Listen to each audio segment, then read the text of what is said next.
X in my name is not just a symbol or a target sign. A spell that attracts all who spit facts online all the time. Can you see it? All the ones who drag my name every single day. Can you see it? Can you see it? Can you see it? They keep saying you don't have what it takes to carve out your own name underneath the shadows of gods. And I keep waiting for the day disbelievers say I flew way too close to the sun. I wait, but it never really comes. The X in my name is not just a symbol or a target sign. A spell that attracts all who speak facts online all the time. The X in my name is not just a symbol or a target sign. A force that compels all to rebel from all right shackled minds. Why do they just stand there against when they fall from the battles I have overcome? You feel it, feel the cope and the seething tone that they make while I stand up, man among gods. And I keep thinking with my mill, shooting ropes in my cold that faces towards the sun. They hate, but I'm sitting comfy with their mom. The X in my name is not just a symbol or a target sign. A spell that attracts all who speak facts online all the time. The X in my name is not just a symbol or a target sign. A force that compels all to rebel from all that shackled mind.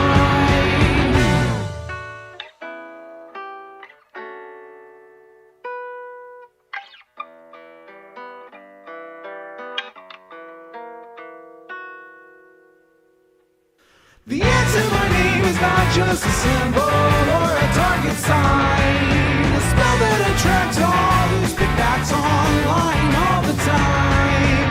The X in my name is not just a symbol or a target sign. A force that compels all to rebel from all right shackled minds. It's you and me, your mom, it's me. I'll take another hit from my name. You'll see now, watch me right now, punch your face down. Let me show you how.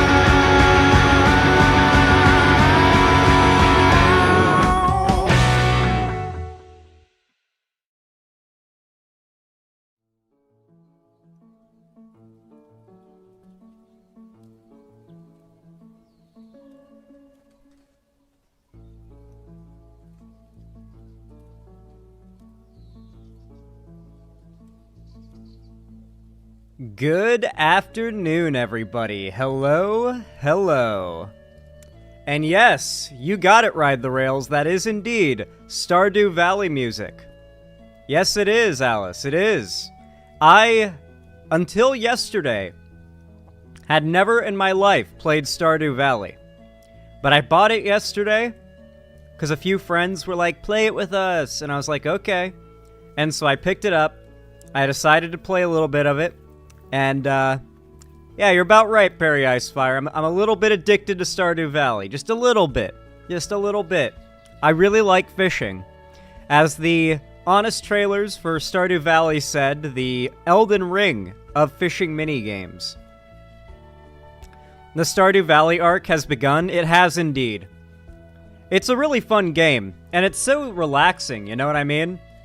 Sometimes you just need the kind of game that just lays you back, you know? Concerned Ape is the fucking GOAT. Made by a single man. Indeed. Very fun game. How Hard to Fish have you seen? So I'm on the 5th day of summer on the world that I'm hosting that has 7 of my friends on it with me. We've filled out the slots. I kind of wish we could have more slots, because I've got like 4 or 5 extra people who would like to join in my friend group. So if we could get like, man, imagine Stardew Valley, but with 16 players.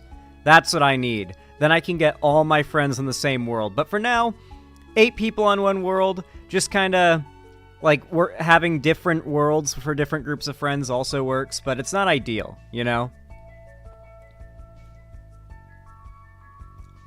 Really like it, though. And the music is great. Very relaxing. So I figure it fits pretty well. It's probably not copyrighted. Like, I'm probably not going to get memed for playing the music. How's the volume, though? I'm curious to see how the volume balancing is. So I'm going to actually stop the music for a second so I can hear it on my stream.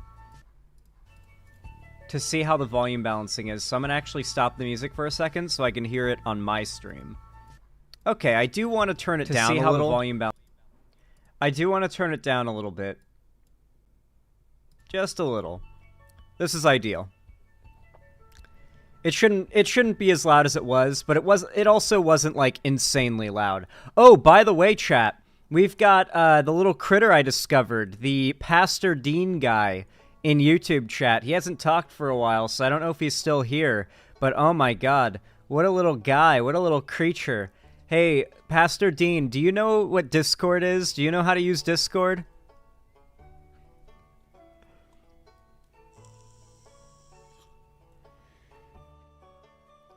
Pastor Dean!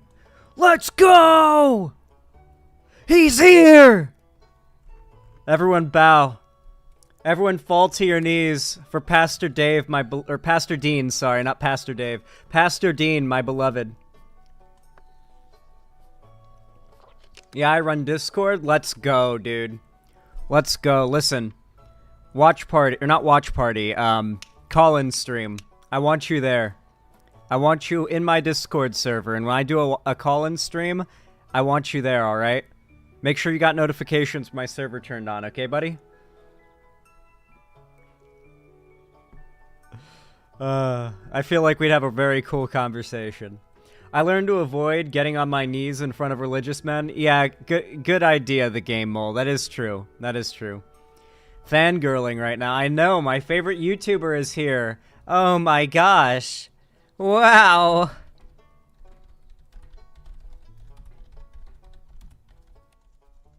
Anyone who is not Stardew Valley pilled, by the way, which I became Stardew Valley pilled literally yesterday.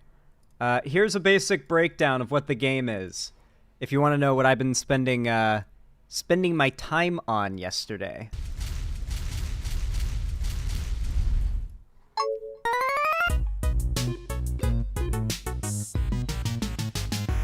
In a world where gaming is all about how many pixels you can fit on a screen at once, how difficult you can make your boss fights, and how open you can make your world, one game dares to dream a little smaller. Okay, a lot smaller. Kino. Stardew Valley. Journey to a magical land full of adventure. You know that one meme that goes like, yes, I want my games to be smaller, made by smaller teams, for a lower budget, with devs that are paid more, etc., etc., and I want them to take longer to make them, and I'm not kidding. This game is that philosophy personified, and hey, can't argue with the results.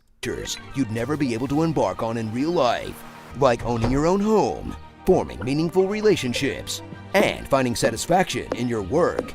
As you experience a pull yourself up by your own bootstraps narrative that still can't escape the idea that the only way to get ahead in life is for a relative to gift you some land. But don't worry, it's realistic. You totally achieved all this on your own. Who's a cute little self-made entrepreneur? You are. Yes, you are. Inherit the gift of menial labor from your dead grandpa, whose most notable personality trait is the ugly-ass bed he kicks the bucket in. Then spend in-game months smashing rocks, planting and watering crops, and decorating your home with strangely soothing gameplay that's like if Animal Crossing went to therapy. I mean, seriously, how is this not boring? I've been clearing trash off my lawn for a week. The trash grows back, I clear it again. Even though that would annoy me in real life, here it somehow made me feel at peace with the universe. Once you're done It's taking magic, care of all guys. those relaxing It chores, truly is. head into town and run errands for your new neighbors in order to get them to like you, as they reward your endless fetch quests with insight into their daily struggles, like alcoholism, grieving, and, stalking the local seamstress. Come on, Clint. Just look at what she likes on the wiki. You're making this Okay. way more difficult than... Listen, to be fair, Clint's kind of a weirdo, but he also cracks open your geodes for you, so, you know, maybe we don't give him shit about that just until he's cracked all those geodes that I've saved up. needs to be. On the hunt for more than just friendship? Well, hoe around Pelican Town in more ways than one. Because crops aren't the only things getting wet in this cute little farming sim. And even though there's only like 20 Oh, people yeah. in this whole town, There are most hot of them are singles in single your and ready area. to mingle with the new farmer on the block. So long as you keep supplying them with all the weird crap you find in the ground. Done dancing around with the Junimos? Head over to the best feature of any small town. The demon-infested Nightmare Cave that Yeah. also has dinosaurs in it for some reason.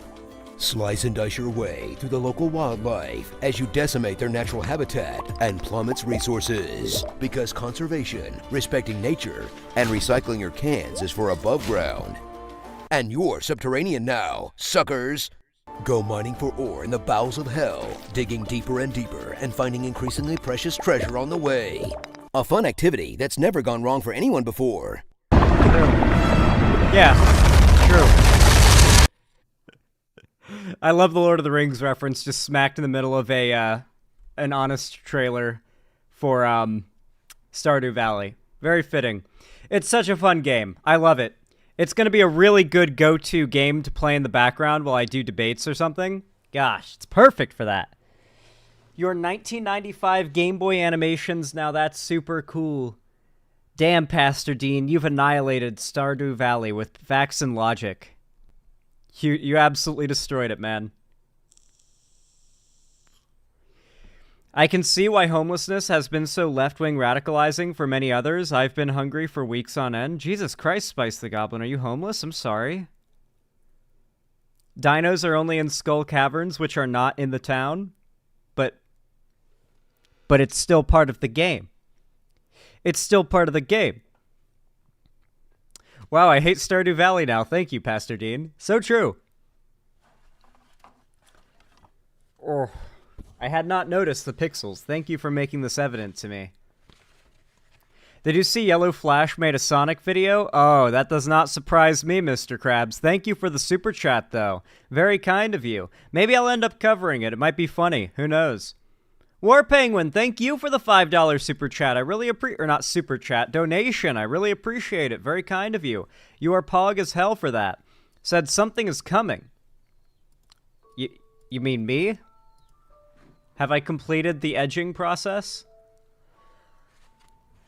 Breaking news, Jack Sobiek, Charlie Kirk, and other Trump loyalists are now getting ahead of what appears to be a bombshell report on Donald Trump, calling it AI and warning his supporters not to believe their own eyes and ears. Outside Trump's circle, they're calling these reports on Trump potentially true and the October surprise. These reports will drop in the coming days per report. I mean, what can they release? Donald Trump is already, like, publicly known to be a pedophile, right? Allegedly.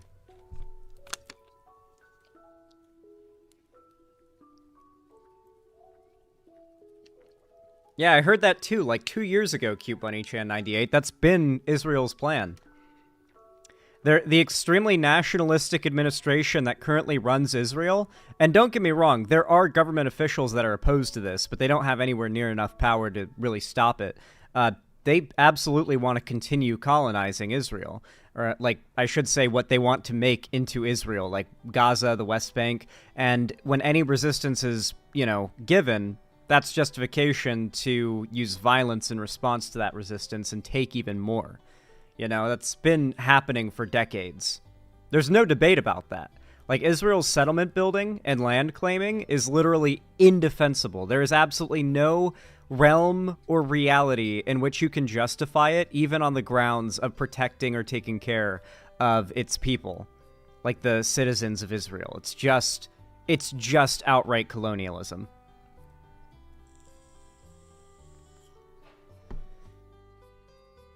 Anyway, thank you for the $5, War Penguin. I appreciate it.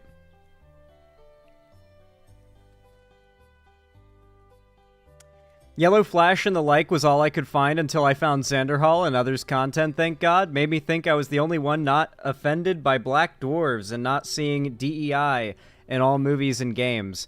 Yeah, I mean, you're very far from the only one who's in this position. A lot of people are kind of just getting sick of the anti-woke shit, especially as, like, mentally ill right-wingers like Pastor Dean, who I love, my little beloved in chat, go on to say things such as, I cannot cure your fleshly desires of sodomy. Yeah, I do like getting my dick sucked by hot girls, and since that is sodomy, you're actually not wrong, Pastor Dean, and you cannot cure that fleshly desire of mine. Sorry.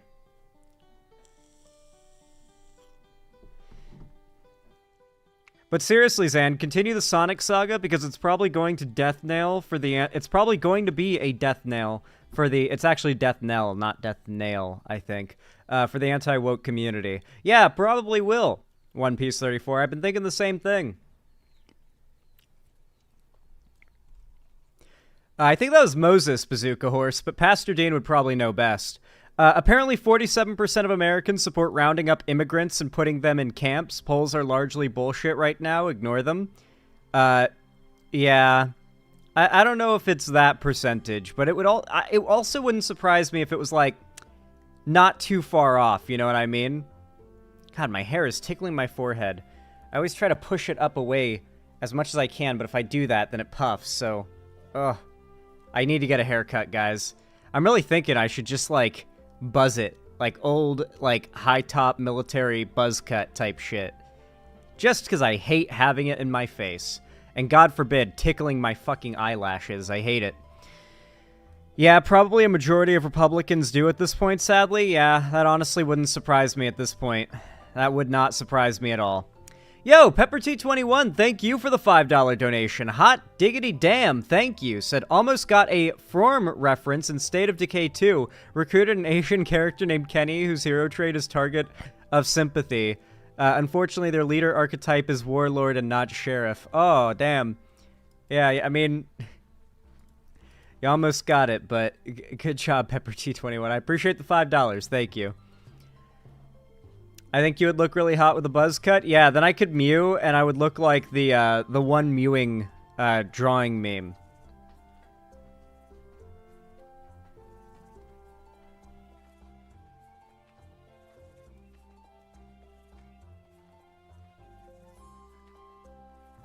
I'm not in the business of winning souls and variant people to the Lord. He does all the work. Okay, Pastor Dean. In that case, you can just vibe and chat, and God can do all the work of making me worship him one day. Eventually, I'm sure.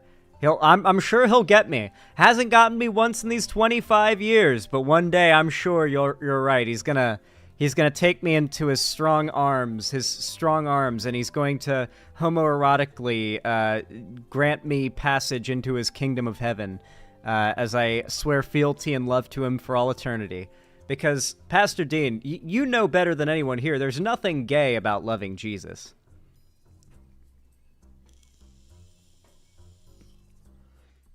Guys, we have a critter that we get to, like, it's like a class pet. Pastor Dean, you are the class pet. I wish I could give you, like, a little, like, role in the YouTube chat over there.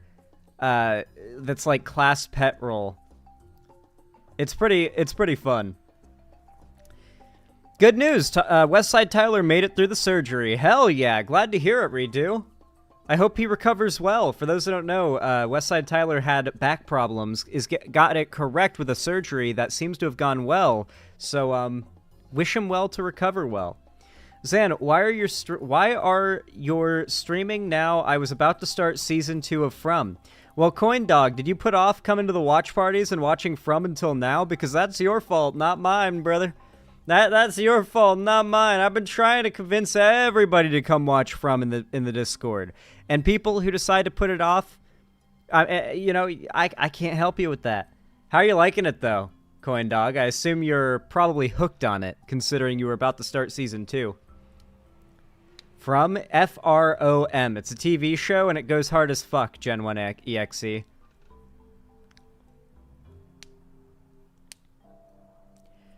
I'll be voting for Kamala because since she has been in office, my roofing company has grown exponentially. It's a good thing. I know Spanish-ism at its finest. Thank you, Kamala and Trump.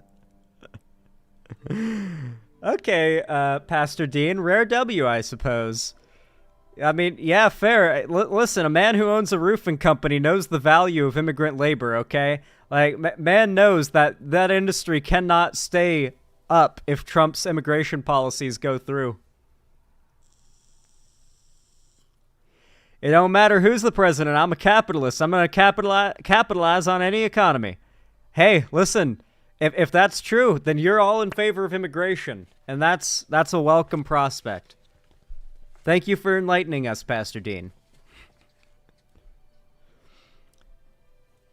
You know, Pastor Dean, I'm technically a pastor too. I'm ordained with the Church of the Latter-day Dude and the Church of the Flying Spaghetti Monster, which you may call illegitimate if you please, but I will tell you that it is legally binding enough that in the state of North Carolina, I am able to officialize, whatever the word is, marriages. Like, if you want to get married, at least in the state of North Carolina, it might apply in other states, I can legally not just be like the guy who says you may kiss the bride and do the ceremony, but I can also sign the paperwork in the courthouse for the marriage documents to make the marriage legally binding. I have that legal authority with 2 churches.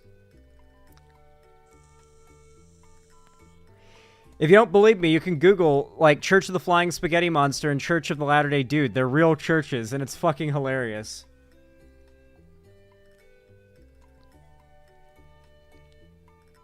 Yeah, what can I say? I'm a man of God.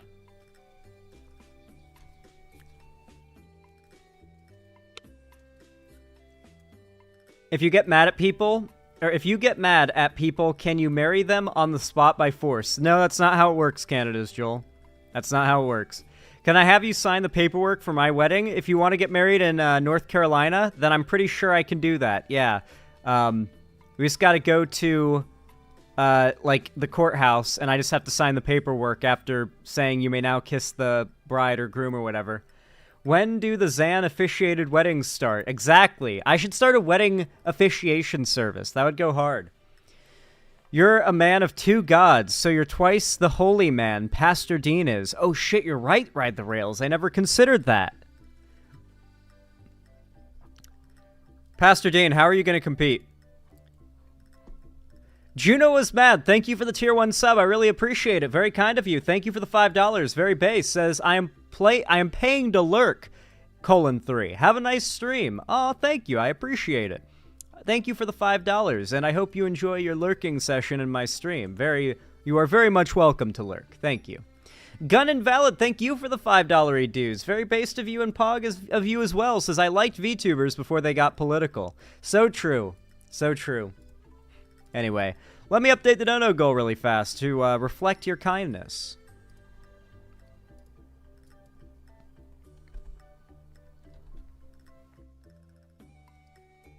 Pastor Dean, this seems a little unprompted. He says, I know I'm not gay. I tried it one time and I did not like it. It smelled funny.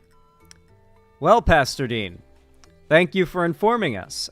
You know, I will admit, you would be more sure you're not gay than I am, because I've never even tried it before, so I couldn't even fully know, like, for sure. But, I mean, if you've tried it and you know you don't like it, then I guess you're 100% straight. Thank you for informing us of this, Pastor Dean. With every statement, you get us closer to joining your side. I need you to know this. You're being very, very convincing, and I'm not being sarcastic at all.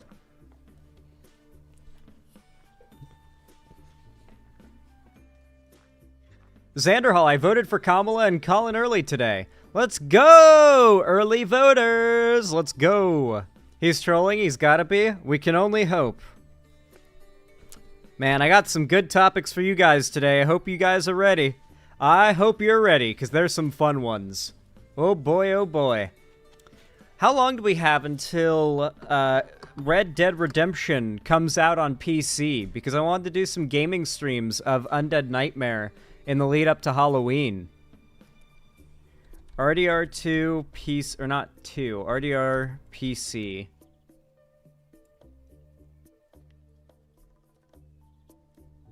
Coming October 29th. Oof. Oof. Just under a week away. 6 days. 6 fucking days, dude. Woo! I want Hassan banned on Twitch so bad. Me too, Cute Bunny Chan 98. Me too.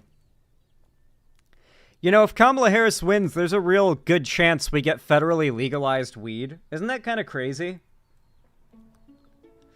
Remember, we can't have a stacked House or Senate, though. Otherwise, that's not going to happen. If the Republicans have too much of a majority in the House and Senate, it'll never get through. So, vote blue down ballot, okay? That's very important.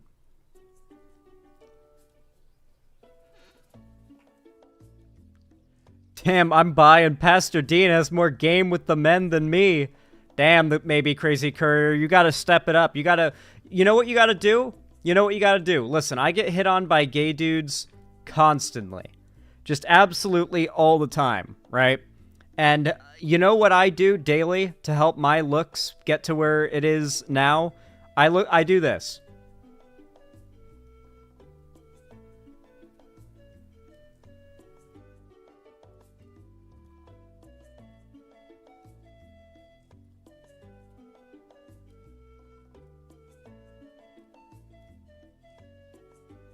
I just mew.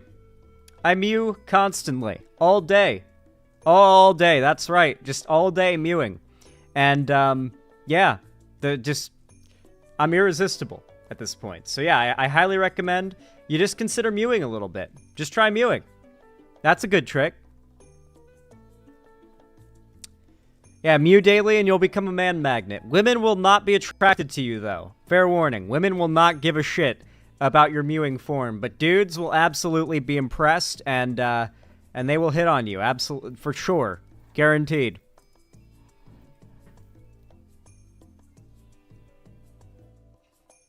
It's so fucking dumb, but I love it. It's such a good meme. Pepper T21, thank you for the $5. I really appreciate it. Very kind of you. Says, I'm going to have to leave at 8 a.m. or 8 p.m. EST because I'm streaming again, but I'll stay as long as I can. Also, here, have a meme, and then send a link. Thank you, Pepper T21. I appreciate it. You're so kind, and I hope you have a good stream. 4 weeks.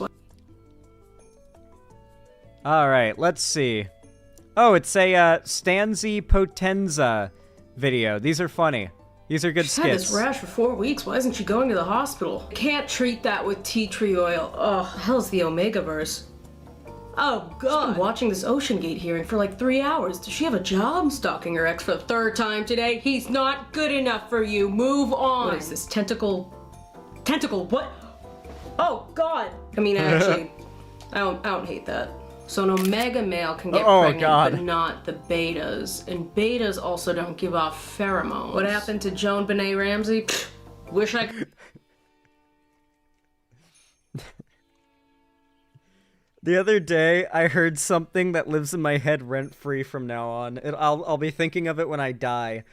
I was just sitting, like me, my buddy Hash, and Ethan were sitting in VC, just gaming, and we were in silence. I think we were playing Rust, and we hadn't. None of us had spoken in like 3 whole minutes. And out of nowhere, Ethan says, "Hey Hash, you're the most pregnant man I know."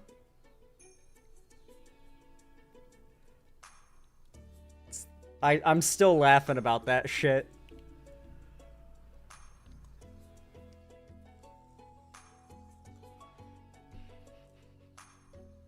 I could tell you. Is it normal to find blood in my... No. How to get a fat ass without a BBL? Let me know when you find out. Looks like we're on to the 9/11 video compilation portion of the day. Why isn't Casey Anthony in jail? Wish I could tell you. Oh God, don't text him. Don't text him. Don't. What the hell is Goblin Cave? Oh God. She's had this rash for 4 weeks. Why isn't she going to the hospital? Goon Cave.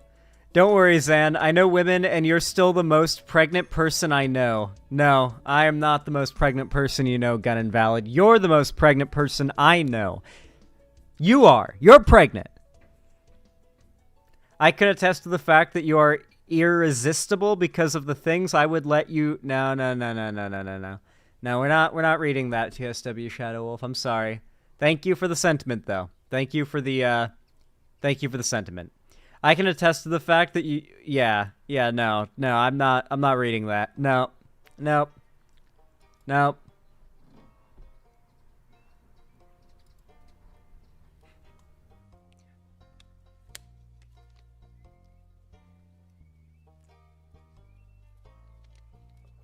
Hey chat, who else here watches that one dude's Five Nights at Freddy's laxative percent speedruns? Anyone else watch those? They're fucking hysterical.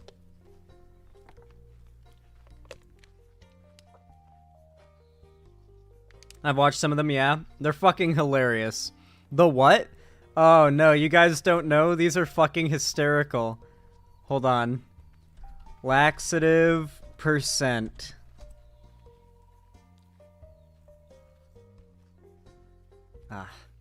FNAF. Here it is, Mr. Wigglesworth. This is the guy who does those. It's this guy. Extreme laxative speedrun goes horribly wrong. Laxative percent. It's him taking, like, laxatives and then speedrunning Five Nights at Freddy's.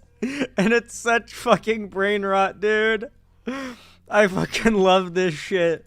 Hold 5 on. months ago, I attempted to beat Security Breach after an ending before the laxatives kick in. I was pretty bad at the game and ended up needing to call up Astral Spiff to help me use speedrunning skips to beat the game. Now I'm re-attempting the run with no help, no skips, and on top of that, I will be tied to my chair, so I won't be able to escape like other runs when the laxatives finally kick in. Many people have commented saying that I should only be drinking the recommended dosage of laxatives. On top of being tied to my chair and eating 2 burritos, I will be drinking the recommended medical dosage of laxatives every 20 minutes until I either beat Security Breach after an ending or explode. I'm Mr. Wigglesworth and this is Security Breach laxative percent. Bait and switch where Yeah.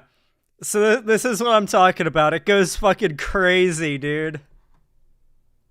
I think he shits himself in that one, guys.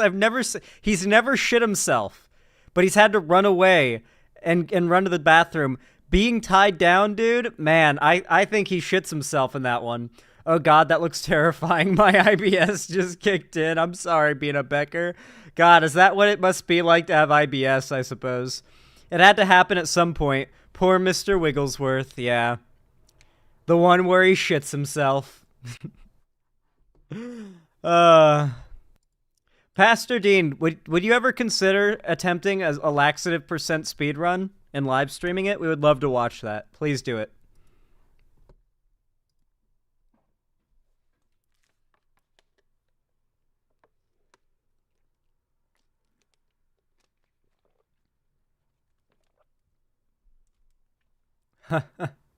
Oh god, that looks terrifying. Yeah. Please. No, we're not watching the rest of the video. I'm sorry. We're not doing that. I remember taking a laxative without having to use one, and oh god, it hurts so much. I'm sorry, Perry Icefire. Yeah, you shouldn't do that. I don't recommend that. That's probably not medically advisable. I'd never had to take a laxative before, but I imagine it probably feels a lot like after you eat like a ton of Taco Bell, and your guts are like, no! That's kind of how I imagine it would feel. I truly have no hate for... Oh, hold on. I truly have no hate for you and for sodomites and homosexuals. I thought your video was awesome. Thank you, Pastor Dean. I appreciate it. I think your videos are awesome. Hell yeah. See? He has no hate for the sodomites and the homosexuals.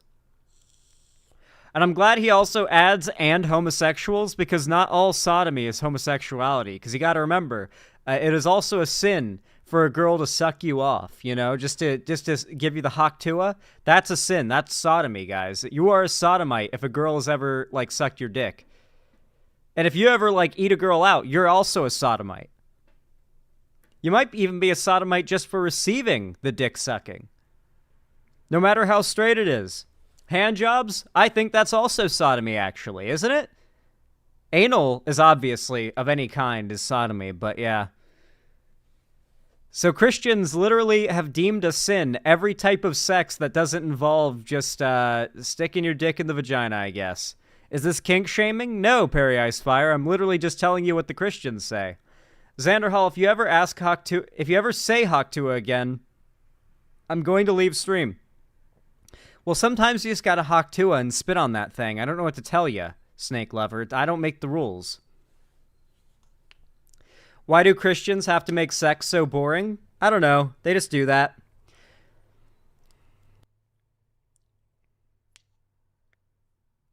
You have to set the chat to all messages to see it? Yeah. Zen, what do I do if I'm leaning into being a twink? What do you mean, maybe, Crazy Courier? Be a twink? What do I do if I think I might be becoming a twink? Become a twink, if that's what you want to do. I have sad news. Jessica Metal has passed away 2 days ago? Aww. What happened?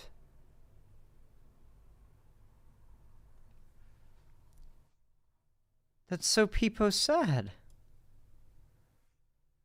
Dude, this year fucking sucks. This year, like, rivals 2020 or 2016 as a genuinely just shitty year. Just garbage. I think anything outside of sex for procreation is sodomy. However, sodomy is a make-believe Christian concept like sin. Yeah, dude. That's... Who is Jessica Metal? I believe they're a chatter. That's so sad. Do you have that confirmed? Or is that like a rumor? I've never had a situation where I've heard rumors that one of my fans has passed away. That's wild. Gosh, that's ridiculously sad. Well, hopefully it's a rumor. Hopefully it's not true, but presuming that it is, rest in peace. I don't know what else to say. That's just... God, so sad. Yeah, Jessica Metal is chatter. I hope they're okay. A link to their Twitter.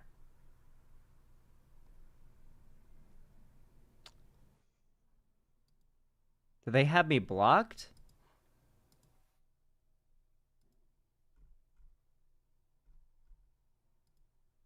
Yeah, I think they had me blocked.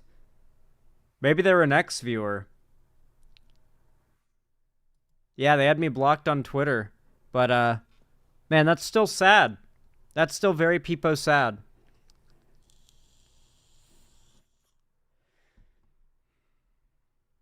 Yeah, still rest in peace, though.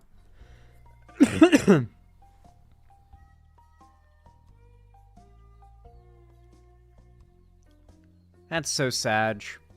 Man, now I'm in a bad mood. Now I'm in a bad mood. You know what? Really quick, I'm gonna go get myself a Monster Energy. Hopefully it'll help take my mind off that. And we're gonna start the first segment of the day, because that's just depressing, and I feel like the only way to get our minds off that is to move on to the next segment. Otherwise, we're just gonna sit here and be really quiet and sad for like 25 minutes, and that's probably not for the best. So I will be right back, everybody.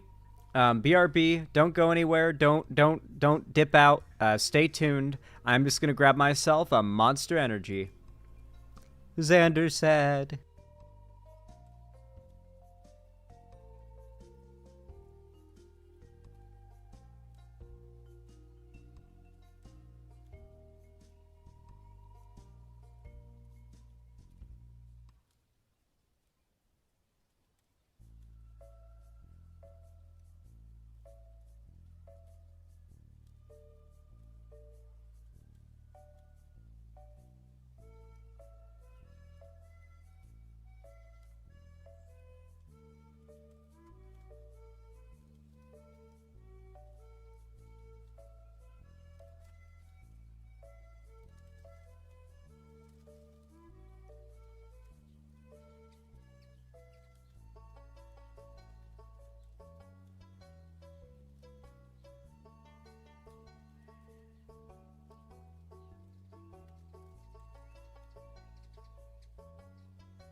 Guys, you have committed a horrific sin, and you will never be forgiven. Do you notice anything about my background that you guys probably in the last 40 minutes should have pointed out?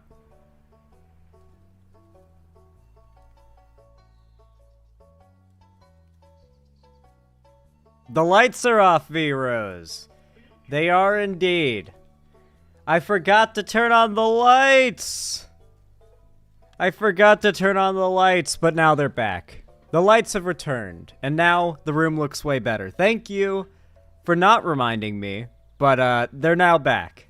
So hopefully you guys appreciate that I remembered when I walked in and noticed they were off. Because I can't see them, because I'm not looking in the direction that they're shining on, so I didn't even notice they were off before. Well, these aren't bisexual lights. They're green and blue, which is like the most not bisexual colors, but sure, bi lighting, I guess. Any type of lighting that is not fluorescent is bi, I suppose. I thought that you were trapped in purgatory? Yeah, this is a little bit like the back rooms, huh? Nah, this is just my studio room. Xander Hall, can we see the puppy to lift up our spirits? That's honestly a great idea. Yeah, I did go up there and see her, so I might as well show you guys a picture or a video of the puppy. What do I got here? Oh, this is a good one. Wow, that's a great one right there. Here's one of her just like posing for the camera, and here's one of her getting caught by surprise while she was like, I don't know, like licking her arm or something and looking at the camera with her adorable side eye. So, this is my dog posing for the camera. She's 2 years old, by the way, for those that don't know. We think she is a Bichon Frise and Papillion mix. Pretty certain at this point. that is what she is. But yes, this is her stoically posing for a photo. She loves getting attention and loves getting photos taken of her, so here's her posing. But then when you sneak up on her and catch a photo of her, she gives you this look. Caught her licking her nose. And she's looking up at the camera with her side eye all like, "What are you doing? Don't take this photo of me." She's all embarrassed. What a funny dog. She's so funny. She looks like a baby lamb. And she's so fucking sweet, too. That's the best thing about it. Like, she is the sweetest, most adorable dog in the whole world. She is constantly crawling all over you, trying to lick you, trying to get, like, attention from you. Like, she freaks out until you pet her and give her attention. And I mean, like, 20 minutes of sitting there and petting her and playing with her. And then she will be somewhat satisfied with the amount of attention you've given her.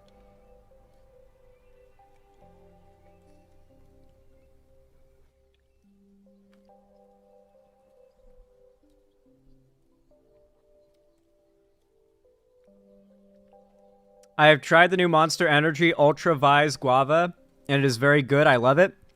Guys, I'm just a classic Monster Energy dude, okay? Just a classic Monster Energy dude. Jesus, Perry Icefire, that's fucking scary. Hopefully your PC is okay and not, like, dying on you or something. Jeez. Yo, Ride the Rails, thank you for the $5 donation. I really appreciate that. Very kind of you, very base. Says, here's a funny meme to lift your spirits in sad times. And then sent a Twitter link with bad medical takes meme. Never tested once, F them. In ancient Egypt, they bruised the amygdala in order to make slaves more submissive and compliant. Damn, guys. They're doing the thing. They're doing what the ancient Egyptians did. The COVID tests are actually self-lobotomies. I need my amygdala bruised. I think too much. Thank you for the $5, Ride the Rails. I appreciate that. Very kind of you. Whew, let me update the dono goal really fast, and then I think it's about time we hopped in the first segment of the day. By the way, if you want to support the... Why do I have mush mouth today? Jesus. If you want to support the stream, then you can actually do so for completely free by just dropping a like, if you didn't know. If you leave a thumbs up, every single one on my streams, my VODs, and my videos forces YouTube to push my content in the algorithm out to more new viewers, and it helps a ton. So I highly recommend it, I highly appreciate it, and thank you to everybody who's already hit that like button. Thank you. It means a lot. Helps a ton. You're awesome. You're dope. With that said, let me bring up the first segment of the day, huh? I don't feel like keeping you guys waiting any longer. I don't feel like edging you any further. Let's see. What should I start with? What's on the scroll? Ooh, okay, this one's actually... Here's a chill one to start off with. Yeah, why did you, mute Grazitriton? Thank you for unmuting Grazitriton. How can I get muted? I'm a mod? I don't know. I can't even mute mods. The site's a little wonky at the moment. White Nervosa's working on it, I guess, but we will see how long it takes.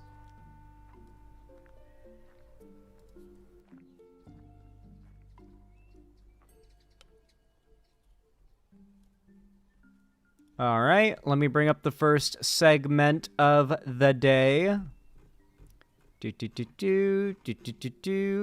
it is.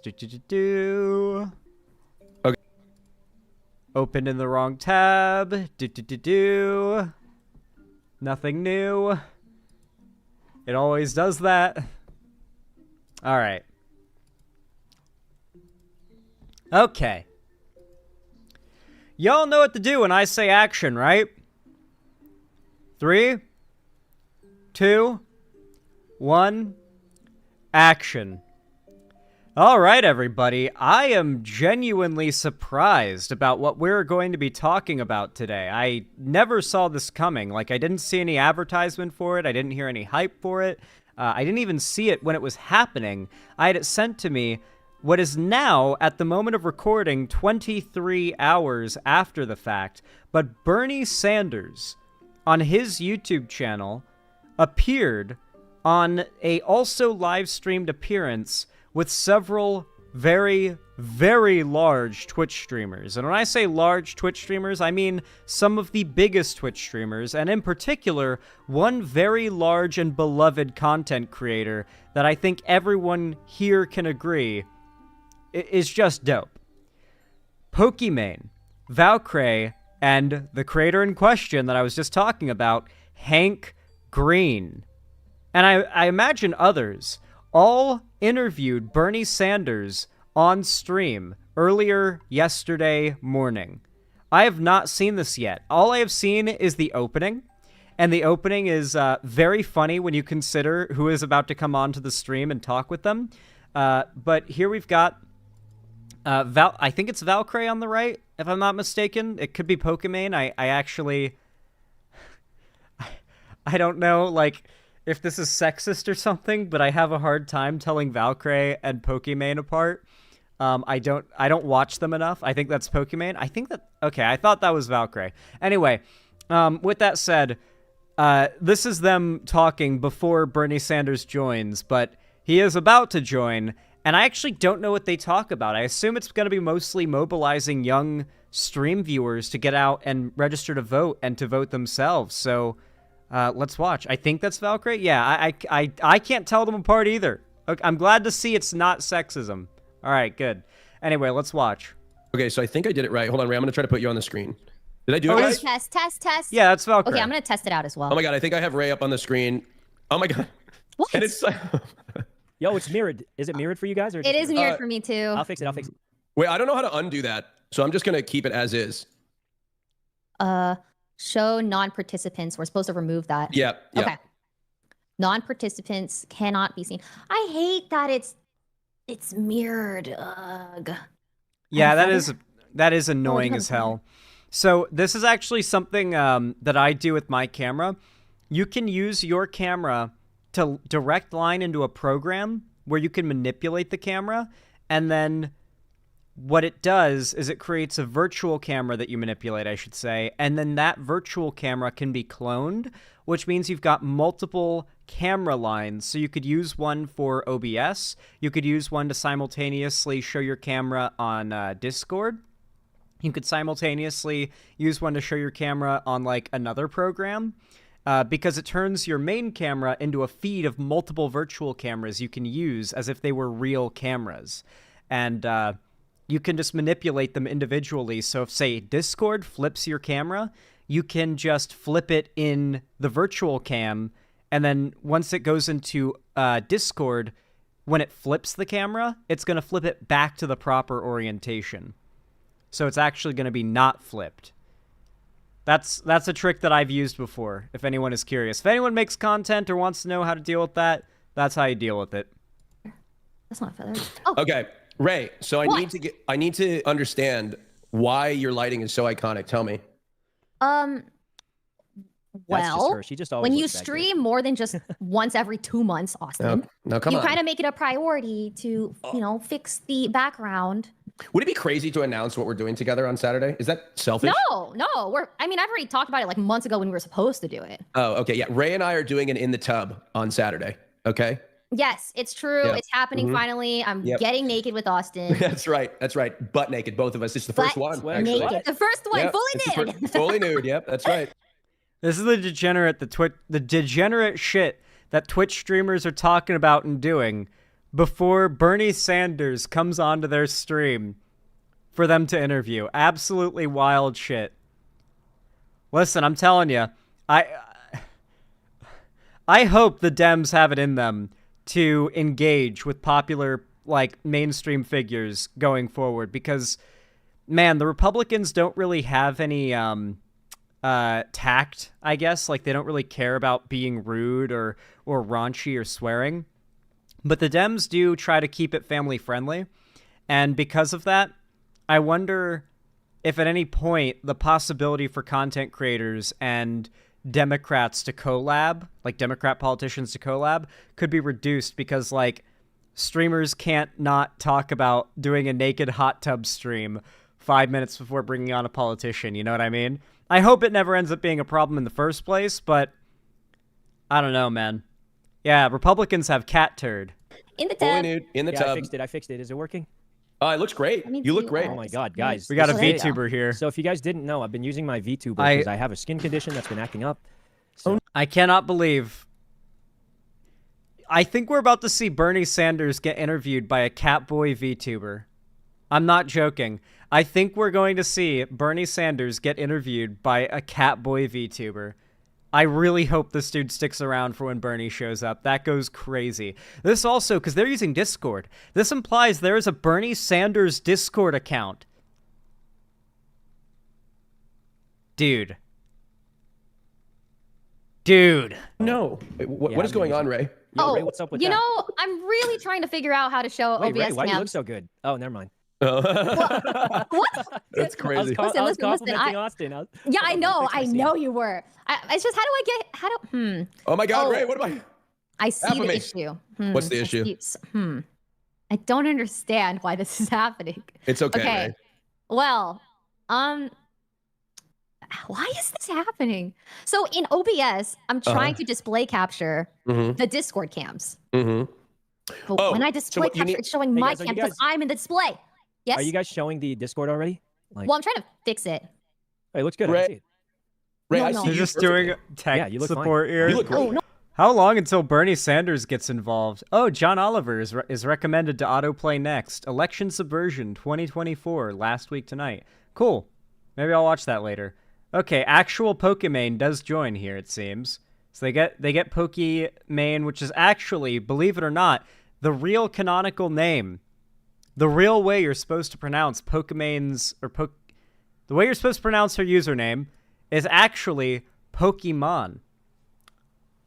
I always thought that Destiny was pronouncing it wrong as a meme, but no, as it turns out, the actual pronunciation is supposed to be Pokemon, like Pokemon, but it's probably best people think it's Pokimane for obvious Nintendo will sue the absolute shit out of you reasons. So, yeah. What? Yeah, no, because her real name is Emon, and it's pronounced Emon. So, yeah, it's Pokemon. Or Pokemon, I guess would be how it's pronounced. I don't know, dude. All I know is that Destiny knows her better than I do, and that's what Destiny said. So, he is wrong on many things, but not that. Actually, not that many things, but sometimes he's very, when he's wrong, you know what I mean? But yeah, I trust him on that one. I think he knows what he's talking about. God, okay, I can figure this out. Hold on. Okay. Let me see. Let me see. Wait, guys, am I mirrored? Did I leak something? Did I Nah, not? we good. Ray never leaks. DMs? He doesn't. Yeah. Were they just blank? Yeah, they're back. Okay. Bernie Did I leak is something? coming. Okay. All right. Okay. Okay. Oh my God. Why do the cameras keep disappearing? Hold on, I think I borked something. Oh my God. I Why do they keep 100% borked disappearing? Something. Hold on. Oh, it just Dude, has to, I'm so glad to know I'm not the only streamer who does not know how to use fucking Discord. I've thought for years now, am I just getting old and incapable of using tech? I think it's not that. I think that, like, the tech industry, maybe, like, 5 or 6 years ago, experienced an influx of, like, fresh blood, like, fresh meat that's, like, that just don't know what they're doing as well as previous generations of software designers. And that's why there's so much asshole design in tech these days. Why buttons are in such awful places. Why you have to, like, why they maximize the amount of clicks to do simple tasks, often repetitive ones. Like, that shit, there has to have been some brain drain in that industry recently or something, because good God, Discord went from, like, sometimes frustrating but usable to it's getting, like, more and more upsetting to use every update. I don't know what is going on with it. I'm so glad I'm not the only streamer, though. I thought I was just getting old. active. I got it. Something out. I got One it. sec. You know what's crazy, chat? It's like, Yeah, gun invalid. I'm gonna skip to when Bernie gets in here, because I figured he was gonna get in, like, momentarily. But it seems like, oh, geez, okay. Yeah, he hops in at the 10-minute mark, it seems. So let's move it up. Why is Pokimane now wearing, like, a jacket and a mask? What happened?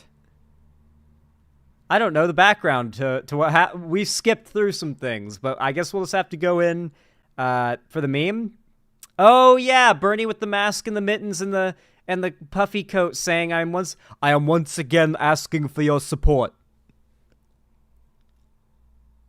Hello, I am once again asking for your support. My name is Bernie Sanders. I marched with Martin Luther King. What the fuck, Fire Bernie impression? I'm practicing. I practice all my impressions. our conversation with Bernie Sanders. Just give me a second. Oh, I believe, let's see here. Once he gets his camera on, showing that he's muted right now. Hey, Senator Sanders, how are you? All right. Good. How are you? Hello, my name is Bernie Sanders. I have come to join you Twitch streamers and to talk to the young people about registering to vote and to encourage you to vote for the best candidate that you can do your own research and figure out who the best candidate is. Skibbity Toilet, Riz, Kai Sadat, Stay Woke, goodbye. Imagine that was the entire bit and he just leaves. That would go fucking crazy.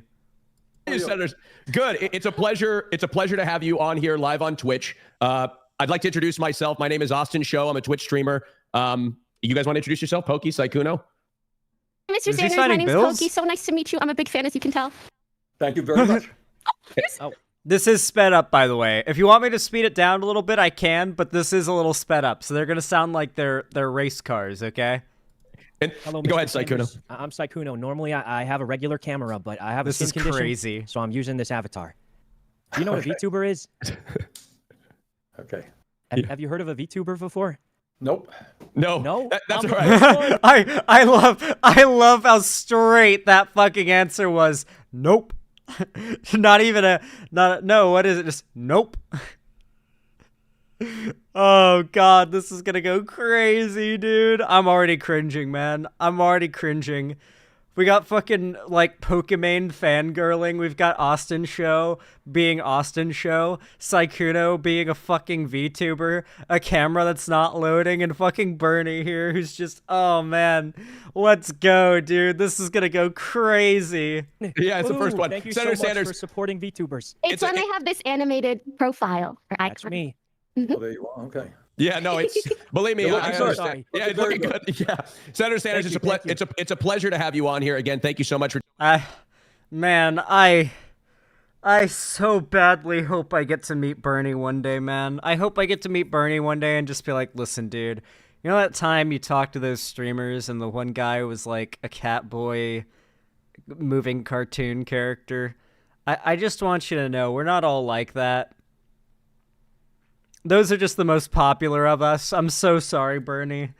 I love you, buddy. Can I, like, buy a lunch? Jesus Christ. Taking your time to talk about very important issues. And I'd like to give you the floor. I understand you'd like to say some things to get us started. Well, first of all, thanks very much for organizing this live stream. Bottom line is, this is the most consequential election in our lifetimes. And the American people are tired of women. I love that fucking video. I love that video. I'm sorry, hold on. Because we're Bernie pilled right now. Because we're Bernie moding, I need to bring up the best meme. Bernie, the American people are tired of women. Mind you, this has existed long before AI.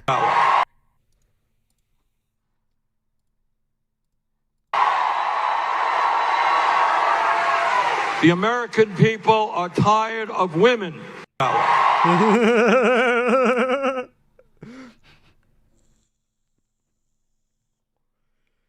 So true. So true. The American people are tired of women. It's such a good fucking clip. In the history of the United States. In my view, simply stated, Donald Trump is not fit to be president of the United States. This is a guy who lied. Okay, that was pretty fucking funny. Pokemon was going to take off the jacket, probably because it's like 80 degrees in like LA or Hell A where she lives, and was like zipping it down, realized how it looked on the camera, and then went and stopped. Okay, I've never actually laughed at anything Pokemon has said or done until then, and that was actually pretty fucking good. That was a pretty good visual comedy. He's vulgar. You may have heard just the other day, he decided that one of the most important issues facing this country is the size of the late she's Arnold like Palmer's waiting for penis. She's like, shit. I shouldn't have put this thing on. Now I'm starting to sweat, and I don't know how to take it off without it looking a certain way. You know what I mean? Pokemon's been like trained with negative reinforcement by the internet that if she like gets up and forgets to not like back away from the camera, people are going to like post about her being a whore or whatever. That's like unironically one of the few downsides, the lack of privilege that attractive people online get, where like to a degree you can just try to exist and people will still try to frame it as you trying to, yeah.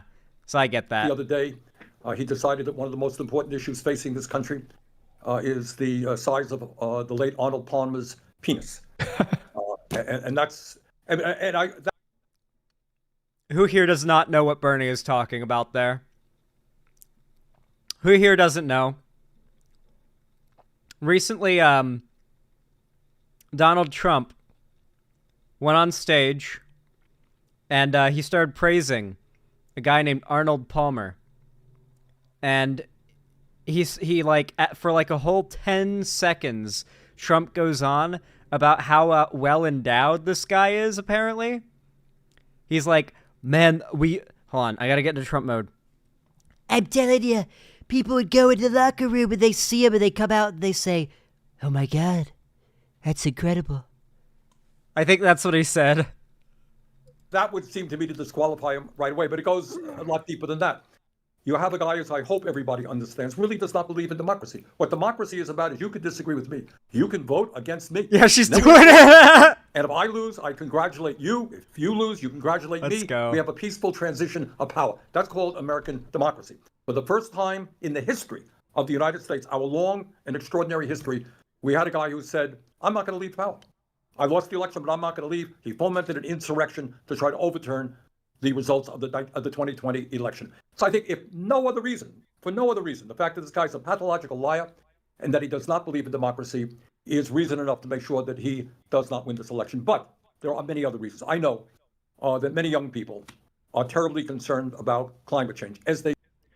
So I want to point something out here. Also, great pause face. Bernie looks fucking freaked out. So something I think is important to point out here is, what do you think the average age of Pokimane and Saikuno and Austin's viewers are? Now, don't get me wrong. Plenty of them are adults. A lot of them are working adults, but they're young working adults. They're 19, 20, 21, 22, you know? And many of them are younger. Now, the reason why these streamers were so excited to talk to Bernie, and the reason their viewers are so excited for them to talk to Bernie, is because, well, it's obvious. They're young people who find Bernie's politics to be the most agreeable among the Democrats. When I talk about the Democratic Party getting more progressive over time and the Overton window moving left, this is what I'm talking about. Right now, Bernie Sanders and the squad are a minority of the Democratic Party. But that minority is going to grow until eventually the standard, the line that you must toe to be a Democrat, is going to be Bernie or AOC or the squad's politics. I've been telling you guys this for a while, especially as these younger Bernie-loving progressive people age into voting and they become the electorate. They become the people who cast the votes and decide what the Overton window is. The Democratic Party is going to have no choice but to move further left, as they have for decades and decades and decades. It's not a stagnant or stable thing, you know? Even the Republican Party has gotten way more radically right-wing in recent years. They should be. We see with our own eyes what's happened recently in Florida, in North Carolina, the terrible forest fires that we had in California, in Canada, the heat waves in Europe, massive flooding in China. On and on it goes. Every scientist and Florida who has studied the issue understands that climate change is real. Austin, do you know what Donald Trump's view is on climate change? Well, Senator Sanders, I've heard him talk about it, and he mentioned, I think at one point, he said it would create more oceanfront property in Florida. Yeah, that's right. Yeah, that's that sums up his view. Yeah, his view is fake. That it is a hoax. Yeah, it's fake. I want everybody, a hoax created in China. All right, not only is that incredibly stupid, not only is that in defiance of what the entire scientific... I like Austin's show a lot. A, his politics are not dog shit, and B, he's got a really good voice for projection. I don't know. It's something I really respect, is when people have got a voice that's I do not have this by any means. I have the polar opposite of this. So when you're wondering what is he talking about, basically imagine a voice that is the opposite of mine. A very bassy, projecty kind of voice. And so when he makes a point, you're just yeah, just because of the way he says it, you know what I mean? I like that about Austin's show. Community believes. It's worse than that. Because let's be clear. If he is elected, the struggle against climate change is over and we lose. Because if the United States withdraws from trying to transform our energy system, China will do the same. Europe will do the same. Every other major country on earth will say, the largest economy in the world, America, has given up. We give up too. And I tell you, I have 4 kids, 7 grandchildren. I worry very, very deeply what kind of planet you and your kids will be inheriting if Trump gets elected and we give up the struggle to transform our energy system and lose the fight against climate change. And then there's another issue. I mean, all of you know that since the inception of the United States of America back in the 1780s, women have been struggling for first-class citizenship. It wasn't until 1920 that women had the right to vote in national elections. Women 40, 50 years ago could not do the job. They wanted to be a construction worker, unheard of. You wanted to be a police officer, unheard of. You wanted to be an engineer, that's not what women did. But women and their male allies struggled and fought to break down barrier after barrier, and we have had some real success. I can remember, a few decades ago. There's something about Bernie. You know what I think is so attractive about Bernie's messaging, especially to young progressive people? Bernie exudes the aura of a guy who's been talking about these issues for 60 years. I want you to imagine that I have been doing what I've been doing for 60 years. Imagine me in 60 years, and I'm still doing this shit.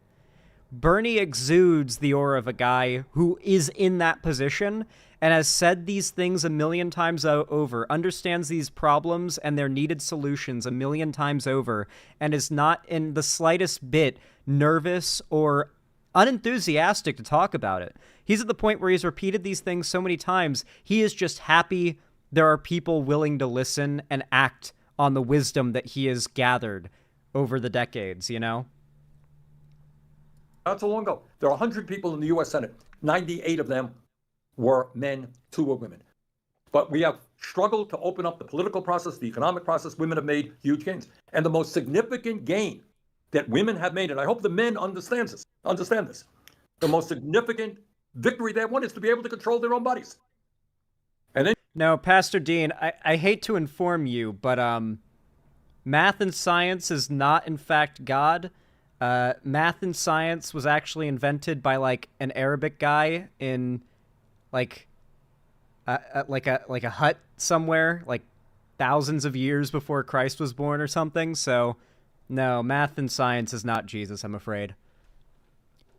Good theory, though, Pastor Dean. I encourage the active mind.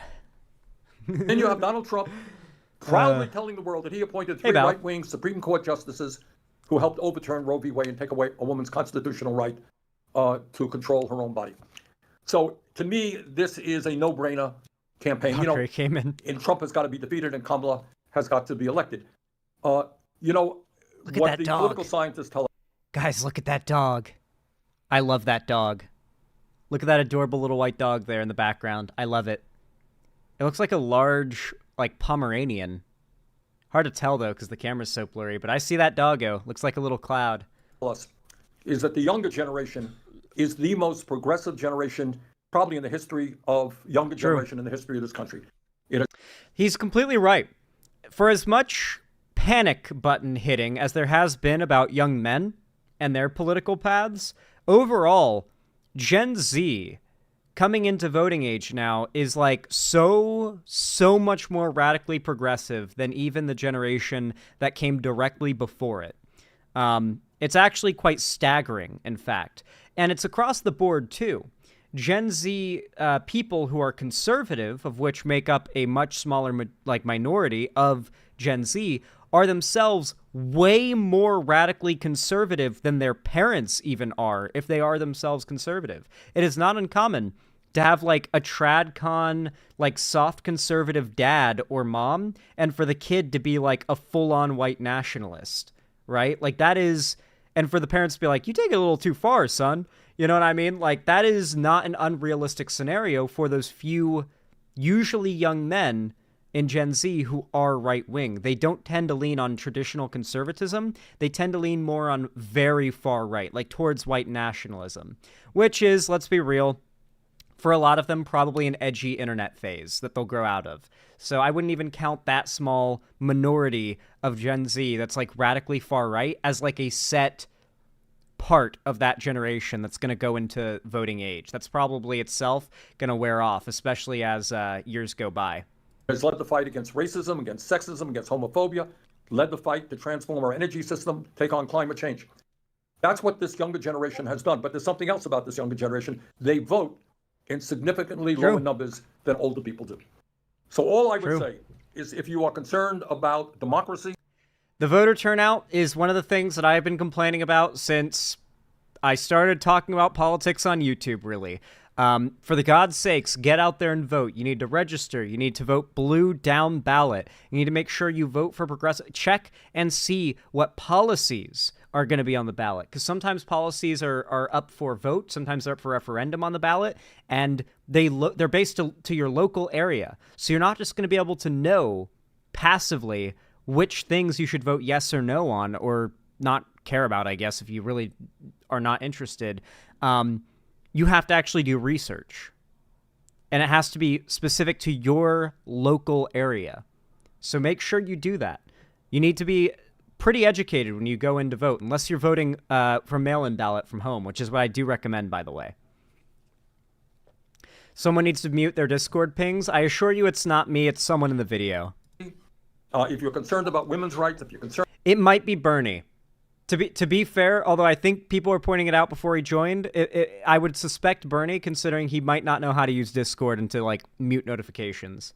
That might be his end. It's possible. About climate change, if you're concerned about economic justice and the need to raise the minimum wage to a living wage, the need to get big money out of politics, the need to guarantee health care to all people as a human right, you can't sit out the election. You got to participate. So I hope we defy the experts and we see a very high turnout among younger people, and I hope people have the wisdom to vote for Kamala. So that's my speech. I'm sticking to it. Thank you, Senator Sanders. We really appreciate it. I understand that. What I love about Bernie too is that through and through, man, he's just a man of principle, isn't he? You know what he's going to say and do before he even says and does it, because he's just that consistent on his principles. Before he had even made a statement, when it came out that he couldn't win the last primary, that it was literally not possible and he had basically lost, we all knew he was going to make an announcement that wasn't just a he's stepping down announcement, but also an endorsement of literally whoever wins the primary, and he's going to campaign with whoever wins the primary. And that's exactly what he did. He, like, maybe 10% of his announcement, he was ending his run, was like, I'm sorry, I'm ending the run, it's not possible. The other 90% was, I need you, my supporters, to get behind whoever wins this nomination. We have to stop Donald Trump. And he has, without fail, endorsed and campaigned with the strongest nominee the moment he loses the nomination or cannot win it. Like, he fights the good fight to try to get the nomination, but the second it's over, he says GG, and he steps in line and he fights against the takeover of fascism. Because, frankly, I think he fully recognizes the reality that if Trump wins, especially this time around, there won't be another election. And he does seem to really care about people. So yeah, he is him. He's simply him. Now you're going to give us an opportunity. We can ask you some questions. Is that right? Well, thank you so much. Well, look, Senator Sanders, and I'm going to say this out to the audience. If you have a question for Senator Sanders, please feel free to put it in the chat. If we're able to pull it out, we'll go ahead and ask it. Senator Sanders, I'd like to start off by asking something that is near and dear to a lot of the folks that are watching today. Our community, a lot of communities across the website have been calling for a ceasefire and an end to Israel's actions in Gaza, and I understand you share this position as well. A lot of folks have been opposed to the Biden-Harris administration's military and financial support of Israel. We know that you've been opposed as well, but you're supporting the ticket. So we want to know, can you talk about why you're supporting her, given your opposition to the Gaza stance? All right, that's a very important question. Thanks for asking. So let me back it up a little bit. A year ago, October 7th, Hamas, which is a terrible terrorist organization, waged a horrific attack against Israel, killed 1,200 innocent men, women, and children, took several hundred hostages. In my view, Israel, like any other country, had the right to defend itself against Hamas. But what it did not have the right to do is go to war against the entire Palestinian people. Yes. And that is what Israel, yes! under a very oh my God. Dude, his take is perfect. I mean, I shouldn't really be surprised, but this is literally just my take through and through. I hadn't really heard Bernie speak on it other than condemning the civilian deaths, but like this is just exactly my take. Like, Israel is a country, legitimate or not, in your opinion. It is a real country that has been around for decades and decades, long enough that there are people there who were born there, who are citizens of the established government there.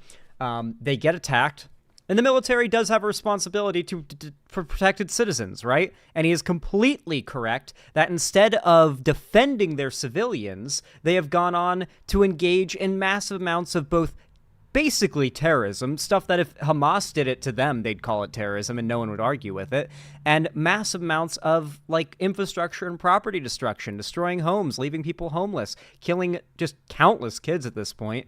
And we're not even just talking about Gaza anymore. We're talking about in Lebanon too.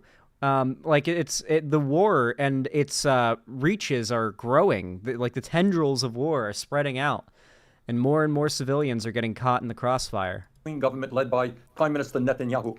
That is what they have done. The result of that all-out war against the Palestinian people in Gaza has been killing 42,000. The way that, because like the way that lefties talk about Israel is like it's fucking Mordor, dude. Like Sauron is there fucking commanding legions of soldiers, and that's all Israel is, and it's just like this force of evil that must be toppled. They don't talk about it like it's an actual country that has elections and a government and people with like political opinions that need to be swayed. They talk about it like it's an entity, not a country. And Bernie talks about it like it's a country. Like, yeah, there are people there. Yeah, they have a government, and the leaders of their government right now are awful. Like, yes, this is the right kind of rhetoric. This is the type of rhetoric I like to see. Thank God. I love Bernie so much, man. People out of a population of 2.2 million, 2/3 of whom are women, children, and the elderly. They have wounded, injured over 100,000. Again, 2/3. I never heard that stat before. 63% are women, children, and elderly. People never count the elderly part. That makes up like over half of the population as women and children, or just children. But the women, children, and elderly bit gets you up to 63%, 62%, I think he said. Yeah, like we're really talking about a population that is made up of like barely any military-aged males, which really just kind of heaps the evidence together that this is a very one-sided thing, right? Women, children, and the elderly. They have destroyed the healthcare system in Gaza. They have bombed every university in Gaza, destroyed the infrastructure in Gaza, destroyed about 60% of the housing in Gaza, displaced people, driven them here, there, and elsewhere. And now, as bad as that is, what is even worse, as a result of Israel under Netanyahu blocking humanitarian aid, today we're looking at thousands and thousands of children suffering from malnutrition and facing starvation.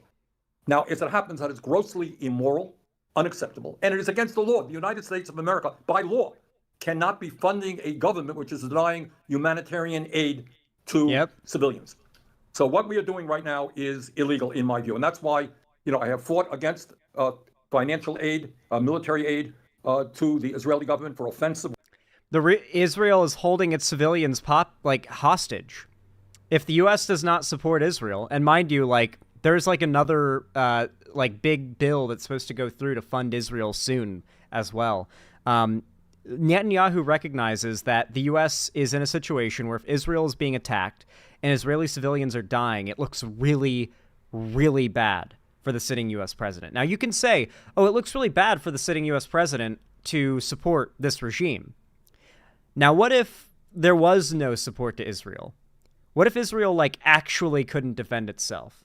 What if Israel, had countless people getting, civilians getting bombed every day? What if right now the talk was about the, Jewish slaughter happening in the Middle East? Israel would just nuke them? Well, that would be that might also be a deterrent from not supporting Israel. But in all seriousness, could you imagine the political fucking devastation of the sitting administration that allowed the mass killing of Jews in Israel? No, seriously though. Hamas succeeds, Israel actually cannot physically defend itself in this scenario. The Republicans immediately spin it as the sitting Dem president enabling the mass killing of Jews in the Middle East. Instantly. Instantly, it's the line that never gets let go of. It would be the next Benghazi, but it would probably actually stick way longer than Benghazi did.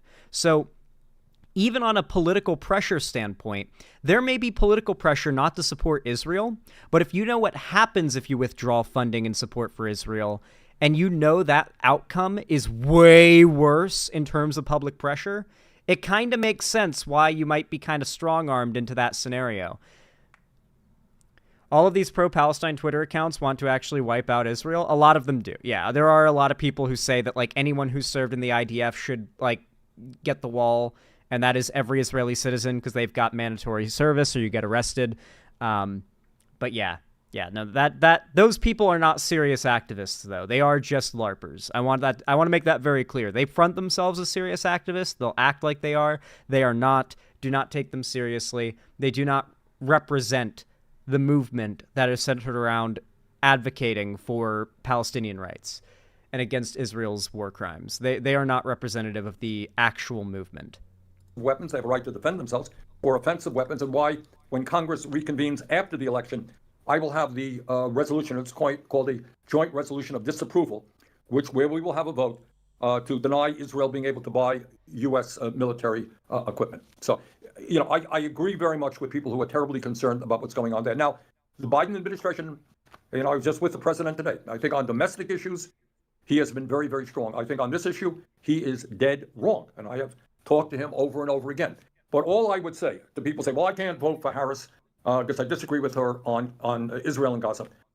Trump on even this issue is worse. He is worse. He is more pro-Netanyahu than Biden and Harris are.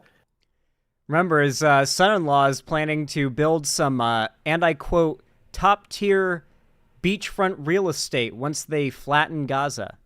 When it comes to humanitarian aid, feeding starving children, we can't get any Republican support in the United States Senate. So if we elect Harris, what you have my word on is I'm going to do everything I can to turn that view around. We do not need to be providing more offensive military aid to Israel, but we got a better chance to do it. Remember, that's offensive military aid. I think I don't know if most people at this point are in favor of it. They probably are, but I think most people shouldn't be against defensive military aid to Israel. It is like that is a completely reasonable thing to do, especially since we are in a mutually beneficial relationship with Israel. And we obviously, in any other scenario, we would not be in favor of the U.S. pulling support for a population of civilians that are under attack, right? We didn't like it when Trump pulled us out of our presence in Syria and left the Kurds to fucking hanging. We didn't like it when the Republicans are trying to push for dropping all support and funding for Ukraine. We are obviously not in favor of the U.S. neglecting to protect civilians that are part of an allied population, right? That's no one here is in favor of that. But Bernie is on point. We do not need to be giving trillions to Israel or whatever for offense spending, not defense spending, but offense. They've got an insane amount of offensive capability for a country that should really just be focused on defending itself. Under Kamala Harris than under Donald Trump. Thank you, Senator Sanders, for your answer. That provided a lot of clarity. I'd like to move into something that affects a lot of Americans, and it's minimum wage. And also, isn't all the funding to Israel going into the Iron Dome? No, Galaxy Bomb. In fact, the Iron Dome is only one of the defense systems around Israel. They've got multiple, and a lot of the funding goes to their offensive projects. In fact, a lot of their R&D funds are centered around urban war, urban warfare. So their tanks and their armored vehicles are centered around and designed for clearing out streets, toppling buildings, and getting through urban environments, because that's the environment that they fight in. They plan to push through. They are putting money into building invasion forces. They have invasion forces they build for the purpose of taking more land, because Israel and its current government are nationalistic. They're nationalists. They believe that all the land that was once Jerusalem or whatever should now be Israel, and that's a long way. Israel wants to own everything from the river to the sea, actually. So yeah, it's a big thing. Okay, it's a big thing. Israel's current government, the nationalist fervor behind it, that's the danger right now. They are the evil ones. They are a country, after all, not an entity. It's not like Israel does this, Israel does that. Netanyahu and his administration do this and that. It's important not to just it's important to remember, we're talking about a country. They have a government. They have leaders. Their leaders have politics. They could have different leaders and be a better country.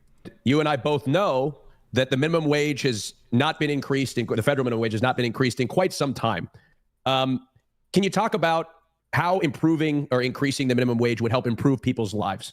Well, listen, that's a very, very good question. And I want everybody to... So I'm curious to see what Bernie says, because here's my understanding of the situation due to research. Raising minimum wage is good, but it's only a Band-Aid solution, and it doesn't work across the board. So in a city like New York or LA, a $15 to $25 to even $30 minimum wage per hour is very reasonable. most of the businesses in those areas are run by massive corporations that can absolutely afford that level of to pay their employees that much. They can afford it. In fact, doing so helps these city economies a lot because those people end up having more spending money the corporations can absolutely afford to pay. And it also helps because these are also areas with higher cost of living. Being able to pay for that high cost of living and have a little extra money to spend on luxury and just fun things, it helps the economy. It's going to improve the economy of these places, right? That's obviously a natural improvement, and people's lives get better. Here's a couple of the drawbacks, though. Obviously, it is just a Band-Aid solution. A higher minimum wage doesn't help everybody. It doesn't fix high prices on things. It doesn't fix homelessness and people not being able to get jobs. It doesn't help people not being able to get into college and get degrees for better jobs, right? There's a lot that it doesn't solve. And there are certain situations where it's not an ideal solution. For example, the reason why there's never been a lot of support behind a base $15 minimum wage is that a $15 minimum wage in California is dog shit. Like it is. Like you can't, like you need, realistically, minimum wage in California needs to be $25. Like legitimate, especially in LA. Yeah, $25 an hour, and you might be able to get by in LA, especially if you have roommates. But in a town like, I don't know, let me think of a town that I've been to. What's a small town that I've been to? I'm thinking like Colorado. You ever been to like small Colorado towns, right? Where you just go up and down the street and like maybe there's a Walmart or two, but it's literally like going to Stardew Valley, but in real life. Like those just small middle America towns that are still surprisingly mom and pop. Those still exist. A lot of them do. I've driven around the country a lot. Okay, my hometown only has one Walmart. Yeah, exactly. There's a fair few places like that still. Places like that could not withstand a $15 an hour minimum wage. They don't need it either. Most of these small towns have like no homeless population, very low cost of living, and the businesses cannot afford to pay higher wages. They are paying as high of wages as they can afford to pay. And so there's been this big tug of war in the debate of raising minimum wage because setting a national standard higher minimum wage in some parts of the country, it's not high enough. And in others, it's too high and isn't needed to begin with. It would actually cause more problems than it solves in some areas. Or we could get rid of the minimum wage and instead go for universal income that guarantee a livable wage for everyone. Yeah, exactly. So listen, the policy isn't perfect, but it's a Band-Aid solution. It's better than nothing, but I figure I should at least talk about that fact, that like, in case you're on board with the whole like, yeah, let's just set a national $15 minimum wage. It's not the golden policy that you might assume it is. There is a lot of, even from the left, concern about its efficacy. Hear this because it's not talked about terribly much in the corporate media. But the reality is today we have more income and wealth inequality than we have ever had in the history of this country. People on top are doing phenomenally well, while 60 million people are living paycheck to paycheck. I grew up in a family that lived paycheck to paycheck. I think many of your viewers are living paycheck to paycheck, struggling to pay the rent, to pay for food, to pay for healthcare. And it is an extremely stressful life. True. In the midst of that, as you have indicated, the minimum wage has not been raised for a very, very long time. And today it is an embarrassingly low $7.25 an hour. What we have got to do, among many other things, is raise the minimum wage to a living wage. Okay, and I've introduced the legislation. Dude, you want to know the most working class feeling ever? If you don't know what this feeling is like, you aren't working class, okay? The most working class feeling in the world is breathing a deep sigh of relief and finally getting to relax for the rest of the month when your bank account finally has enough money to pay all your bills in it for that month. Like you're like, okay, that's rent. Okay, that's electricity. That's gas. That's water. That's internet. That's groceries. Okay, this month is covered.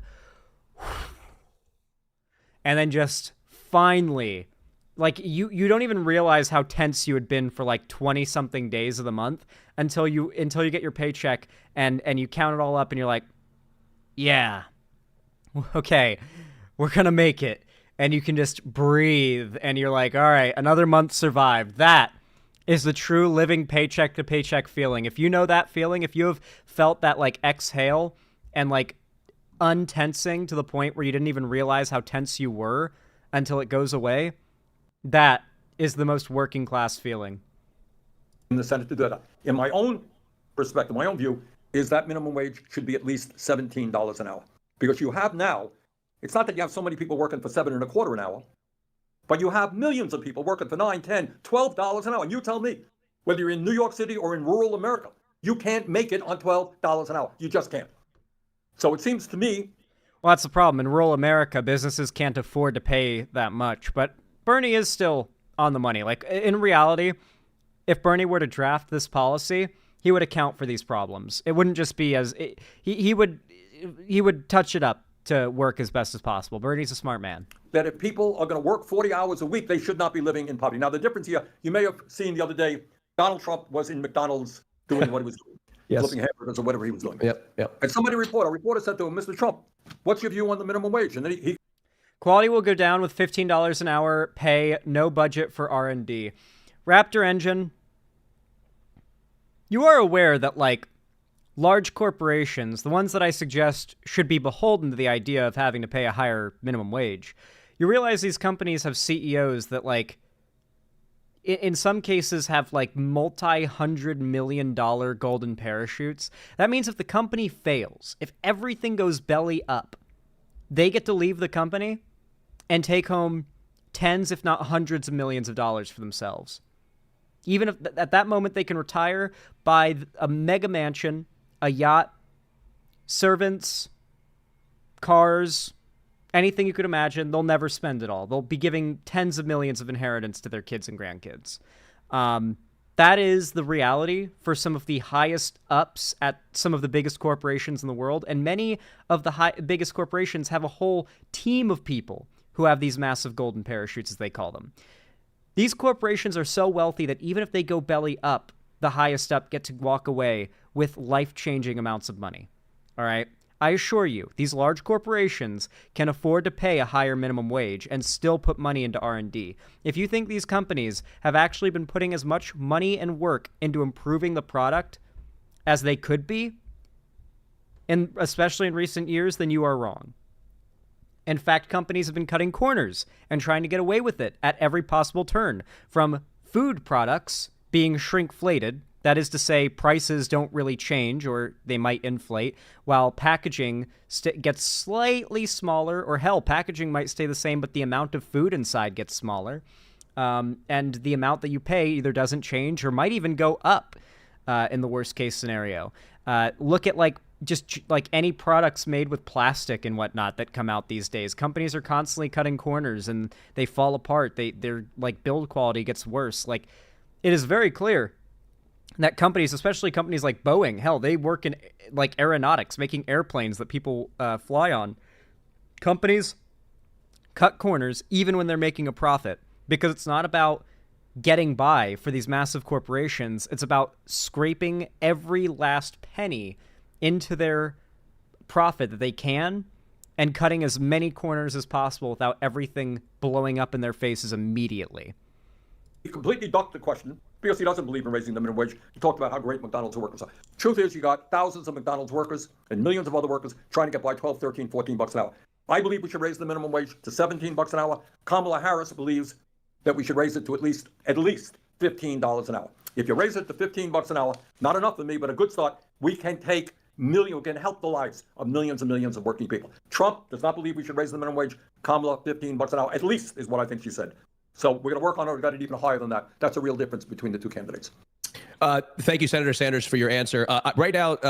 And at least it's because there are tons of places in the country where $15 minimum wage just isn't enough. New York and LA are notorious examples. Legitimately, you can't survive off that much in those cities. New York especially. New York is probably the most expensive place to live in the entire country, easily. Senator, we have a YouTuber that's going to be a guest, and they'd like to ask you a question. Their name is Kamal. Was taken. Kamal, are you with us? There we are. There they are. Oh, boy. Hey, Kamal, how are you? I'm good. How are you doing? Good. Senator Sanders is here for you, and he's eager to answer your question. Okay. Okay. Am I on camera? You are. We see you perfectly. Okay. Okay. Sorry. No, you're Hi, good. Senator Sanders. Sanders. First off, thank you so much for doing this. My hand is literally shaking. I'm talking to a celebrity. Obviously, Donald Trump has a lot of weirdo billionaire backers. People like Peter Thiel, Elon Musk, Mr. Dark Mac himself. I have a lot of family who are strong Trump supporters, but also care deeply about things like Social Security. So, what would you tell my family to convince them that Trump's plans of all these... I can already tell you what Bernie will tell you. Donald Trump, during his presidency, nearly destroyed Obamacare. This provided health care to millions of Americans. He tried to remove it from people who had pre-existing conditions. This would uninsure millions of Americans, practically everyone who used Obamacare, the Affordable Care Act. Donald Trump and Republicans have a decades-long history of cutting Social Security. Like, you could just go down the list. I mean, dog, that is an easy question to answer as a Democrat. Man, the Republicans have made it very easy to prove that they are not in favor of Social Security programs.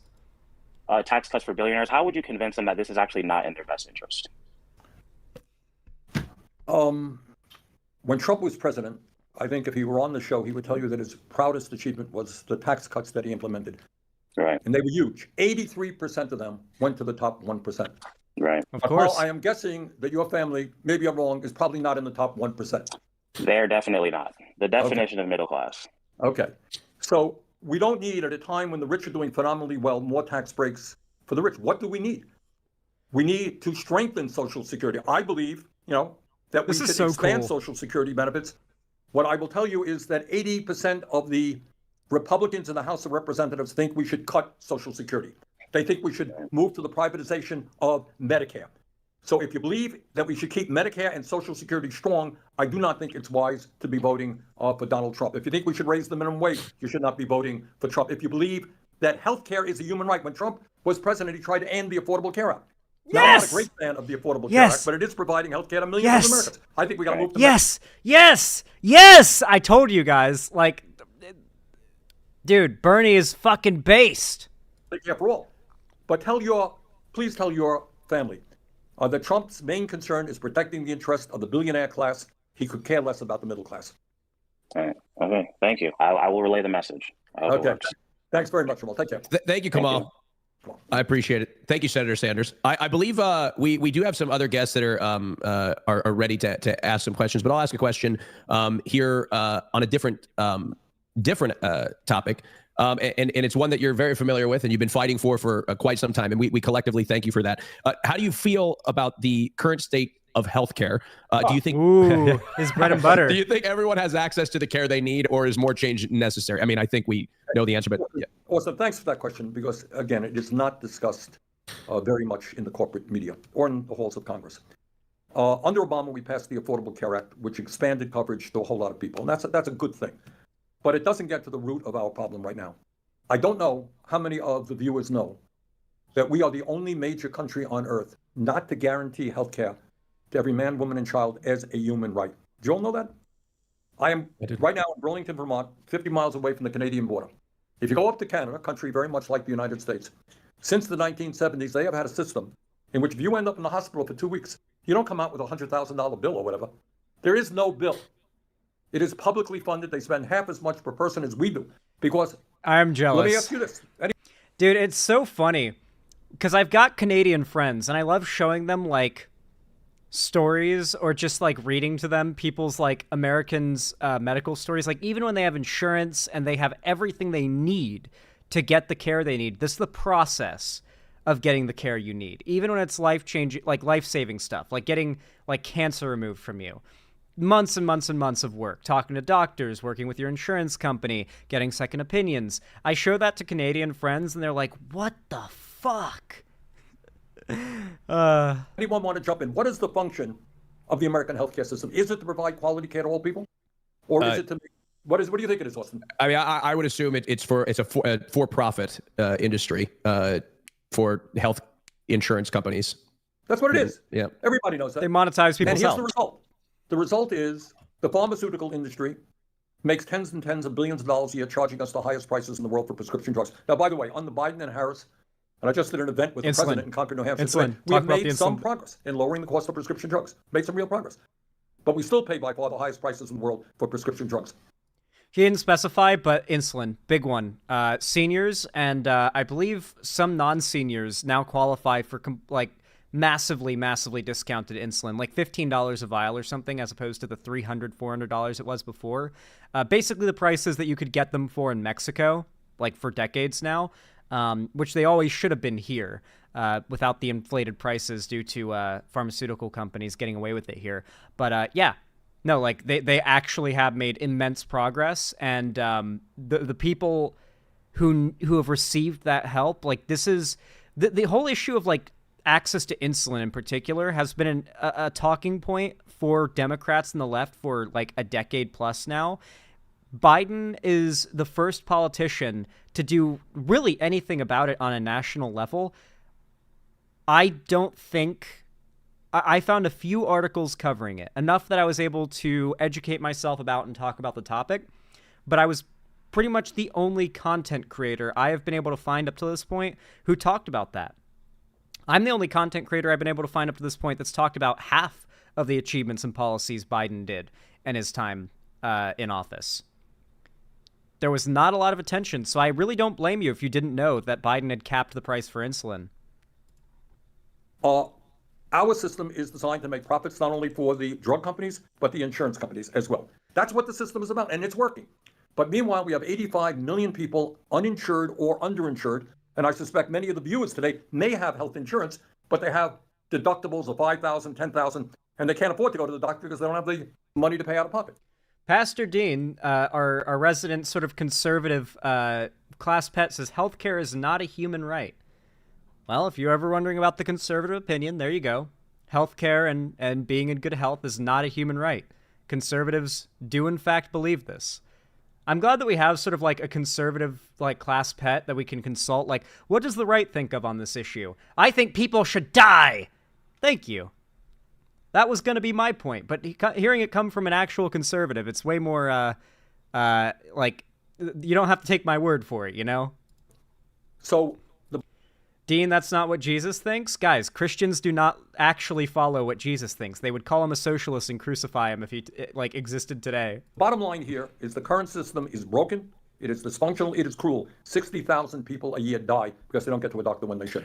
So my own view is we should look at the rest of the industrialized world. They manage to guarantee healthcare to all as a human right. We should do the same. I'm leading the effort on what we call Medicare for all, to expand Medicare, not just to the elderly, but to every man, woman, and child in this country. It's insane to me that we live in the United States of America. This is the state of our healthcare. I went to an emergency room, Senator Sanders, in Florida, had a minor procedure done, $10,000 bill, surprise medical bill. It happens to folks, I'm sure, every single. I got charged $800 for a ambulance ride. That was one line on the hospital bill. That was one single part of the total on the hospital bill. Thank God I was on my parents' insurance. Good God. A fucking $800 fucking ambulance bill. I got charged $930 for a private ambulance bill, and I was close to the hospital too. They did not drive me far. I was not in that thing for long, and they charged $800 for that shit. Single day.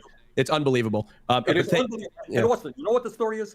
You say that, and people say, oh my God, I don't feel well. I need to go to the emergency room. I'm not going to go to the emergency room. Yes. I'm not even going to get in an ambulance because it could cost me a couple of $1,000. It is an insane system. It is a cruel. Give you one other fact on this. You're getting me going here. No, it's okay. It's okay. All right. I want you to hear this. You know, somebody comes down with cancer. Think about it. You're fighting for your life. You don't know if you're going to live or not. Turns out that 25% of the people who have cancer treatment, have had cancer treatment, either go bankrupt or deplete their family's financial resources. So you are struggling with cancer. You're dealing with chemotherapy. You don't know whether you're going to live or die, blah, blah, blah. This is actually a talking point that I heard from Bernie for the first time. I feel he should repeat it here. I think it's like 40% of Americans, or no, it's like, I think it's 60% of Americans cannot afford a $400 emergency. Could be a medical one, could be a financial one, someone gets arrested and needs to be bailed out, could be a flat tire or a broken down car. something that happens, an emergency, that costs $400 to fix and needs to be fixed, 60% of Americans cannot afford that happening to them, or it is genuinely, like, catastrophic, like the end of the world for their situation. It's, like, staggering how many Americans are $400 away from everything falling apart. And then you got to worry about whether your family is going to be financially ruined. For what? Because you came down with a terrible disease. It is vulgar. It is disgusting. It is not worthy of the wealthiest nation on earth. So, you got Trump out there who, when he was president, tried to kill the Affordable Care Act, make a bad situation worse. Kamala is going to protect that, at least. She's going to lower the cost of prescription drugs, major problem. But overall, we have got to continue the effort to make sure that every man, woman, and child in this country has health care as a human right, and not a system which simply allows for huge profits for the drug companies. That's Mark Hamill. Companies. I just randomly fucking Mark Hamill just joined. Hi, Mark Hamill. Welcome to the live streamer call with Bernie Sanders, the voice of Joker and also Luke Skywalker. I think that I'm pretty certain that's Mark Hamill, right? The lighting's a little fucked and the camera angle's weird, but I'm pretty certain that's Mark Hamill. Senator Sanders, thank you so much. We have another guest here to ask, I believe, one final question for you. His name is Mark Hamill. Mark, thank you so much for joining. Yeah, what the fuck? Holy shit, dude. Oh my god. This goes fucking crazy. Fire Lord Ozai is here. Joining us. It's a pleasure to have you. We're all huge fans. And I understand you have a question for Senator Sanders. Hey, yeah, well, first of all, it's a great honor to meet Senator Sanders, someone who I've followed all my adult life, and I'm grateful for his service.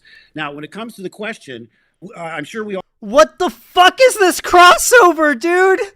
What is happening? Dude, fucking Jack Black joins next. They bring in fucking Keanu Reeves. Good lord. All saw the stunt that Trump pulled yesterday at a closed restaurant with people hired to play customers and work at McDonald's. I noticed when he was asked whether they should raise the minimum wage in regards to workers like that in fast food restaurants. Mind you, McDonald's, perfect example of a corporation that can absolutely afford to pay like a $25 minimum wage nationally. That would be a perfect example of a company like that. Good one, Mark. He avoided the question entirely. Didn't even attempt to answer it. Now, the minimum wage hasn't been raised in decades. You probably know better than I think, maybe 2000. Oh, I do. Yep. Okay, well, basically, I just want to hear your thoughts on all that I just put forward. Okay, very briefly, we talked about it a moment ago, but bottom line is you're quite right, Mark. Trump ducked the issue, despite the fact that there are thousands of McDonald's workers trying to... Pastor Dean says, I make $8,500 a month. Pastor Dean, we know we saw your house in the background of your videos, right? That's all I have to say.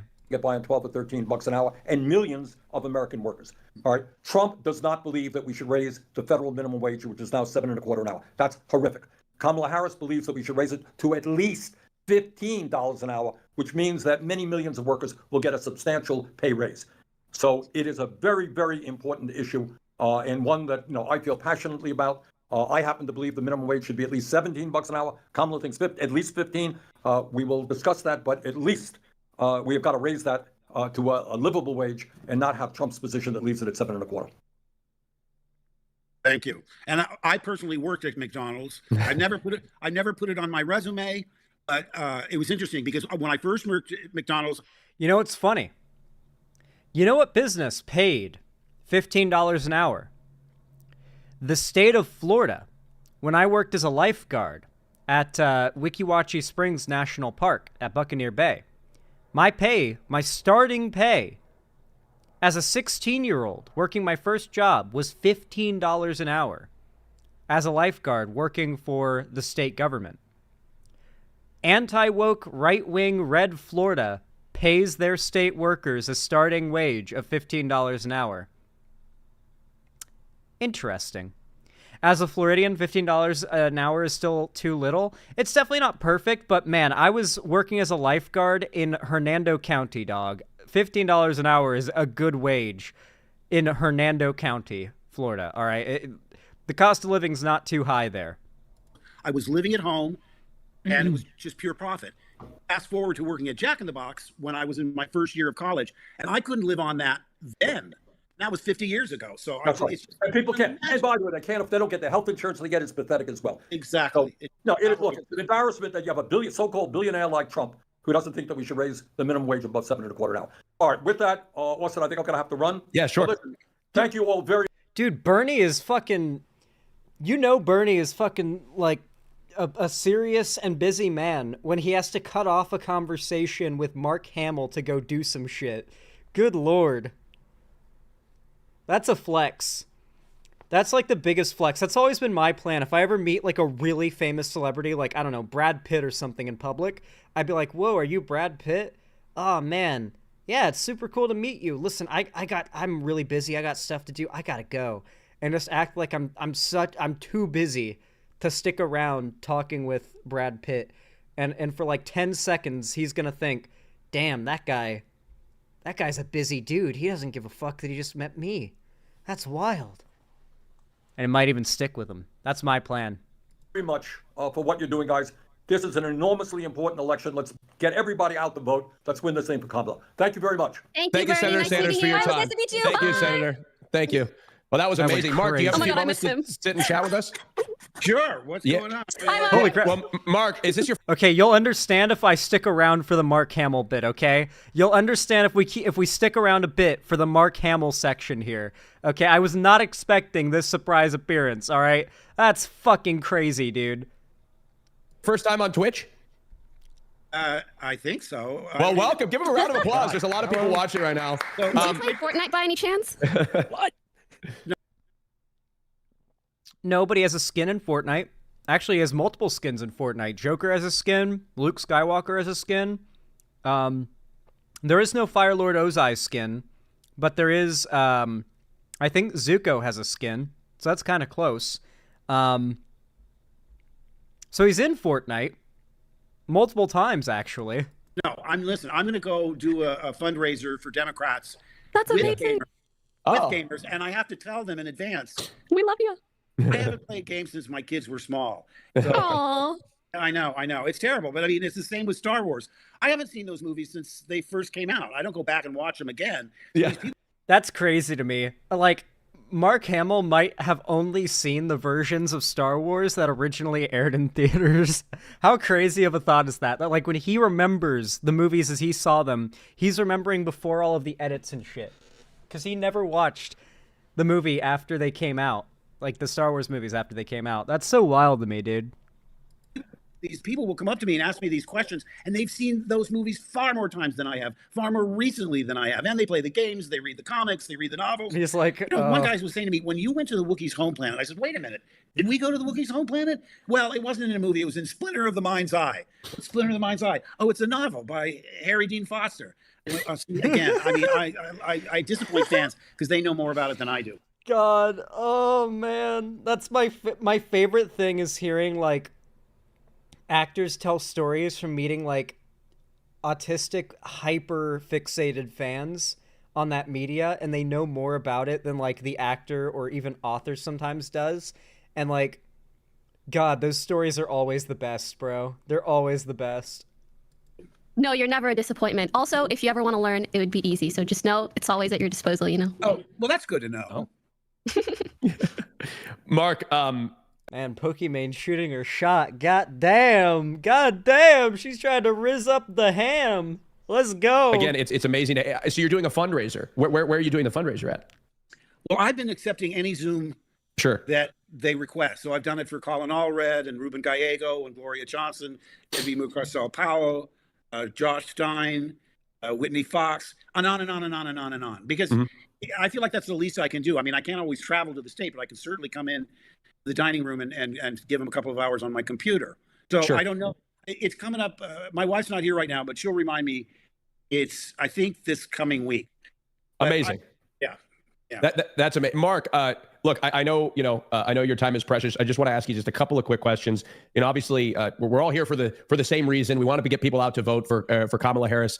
What policy issue is really driving you to the polls? What's something that's really most important to you? Well, first of all, I just want to compliment the names of these people, Valkyrie and Pokimane. Is that your? Oh yeah, these are usernames. Absolute honor to hear you utter that name. Damn, Mark Hamill dropping the Riz. God damn. That's fucking crazy, bro. Bro dropping the Riz. All right, man. This is what we like to see. Mark Hamill still got the Riz. Thank you so much, sir. Nice to meet you. Do I need to pay you for that? Because I will. You got the jump Joker scared. Riz. That's not the name on your birth certificate, No, right? no. It's just a username. Austin Show is on my birth certificate. Oh, it is. Yeah. He was born to be a star. I'll Bro, man is risen. You can see how red Pokimane is, bro. Dude, Valkyrie's red too, bro. Man, Mark Hamill, he's got aura. I'm telling you, man. His aura is immaculate. Yeah. Listen, there's the one main issue for me is preserving democracy. Because Yes, sir. It's democracy versus autocracy. He tells you what he's going to do. I mean, Google Project 2025 is absolutely horrifying. Getting rid of the Department of Education and firing 50,000 civil servants who are nonpartisan to install loyalists. It's weird. I mean, it's weird. Yes. Well, there's a reason he admires Viktor Orban, because he wants to do what Viktor Orban did, which was get elected democratically, then disassemble the media and put loyalists in across the board and transform into a dictator. It's really scary. The stakes are just couldn't be higher. And I have a good feeling about this, because I do believe there are more good, decent people that realize what a charlatan and a villain he is. Probably the worst thing that's ever happened to this country was electing this game show host with no, when he first got in, I thought, because I lived in New York in theater for 17 years, and I said, well, he has no moral convictions about anything. No. He could surprise us and be really good on climate change, or no. Once he realized that it's the way he got into politics, when he started pushing the birther lies about Obama not being born in America, he got a great reaction. So he. What I it's so wild that Mark Hamill, such a beloved actor, is so tapped into politics, to the extent that he's basically a political pundit at this point. Mark Hamill is practically a left-wing political pundit. He spends a lot of his time advocating against the rise of fascism in this country, something that no actor is expected to really do, but he does. He uses his platform and his fame to spread a good message, and it's just fucking based, dude. I love it. Makes me happy. Realize the easiest path to success is through these extremists who are and appealing to all the darkest elements in human nature, anger, resentment, racism, big. That's true. The right has Kid Rock. How will we ever recover? Big. Let's figure, the Obama lie is birtherism. He's just vile in every respect. Yes. And I actually have a question, if that's okay. Go ahead, Pokey. As you said, there are so many issues at stake right now, and I actually wanted to ask this to Bernie as well, but since you have to run, I'll ask you instead. Are there any resources that you could recommend for voters who want to get more informed? Anything you suggest? Well, the simplest thing, and I always tell my kids to tell their kids to tell their friends to tell their friends, iwillvote.com. It's so simple. You go to iwillvote.com, and within 60 seconds, you can be registered. You can figure out where you can go to physically vote, how to get mail-in ballots. That's one of the easiest ways to get Mark Hamill. Knowledgeable about that. Austin, I think that's a good question for you too, because I feel like, over the last 48 hours, all of this coming together, I've come to learn how much you know. You're so knowledgeable on politics. Me? You talking to me?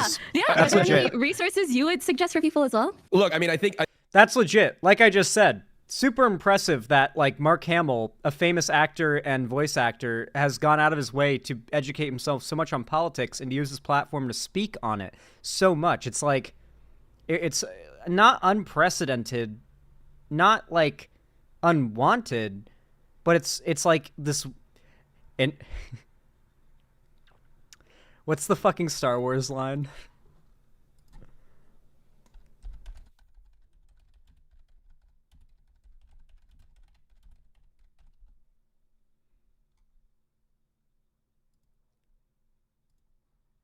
Here it is. I found it. A surprise, to be sure, but a welcome one. Real. I think it's important to understand, in social media is a nightmare. Mark, I don't know if you're on social media. It is crazy. It's chaotic. Oh, go ahead. Well, no, I'm on Twitter, which I do myself. And Sure. then my daughter Chelsea repurposes my Twitter for Instagram. Sure. I quit Facebook so in nice of her. protest. I quit Facebook in 2016 in protest of the way they handled Hillary. It just pissed me off. I mean, obviously no one cares, but I'm looking for I loathe. Dude, Mark is based. He's been on the Facebook hate train since they've been started peddling misinfo on their platform for profit. And now Mark Zuckerberg has come out and said they will not comply with any White House requests to censor or repress misinfo and conspiracies ever again, even if it's the president's son's revenge porn. They will not suppress or ban it. And Mark Zuckerberg specifically touted that Elon Musk's quote-unquote bravery is what inspired him.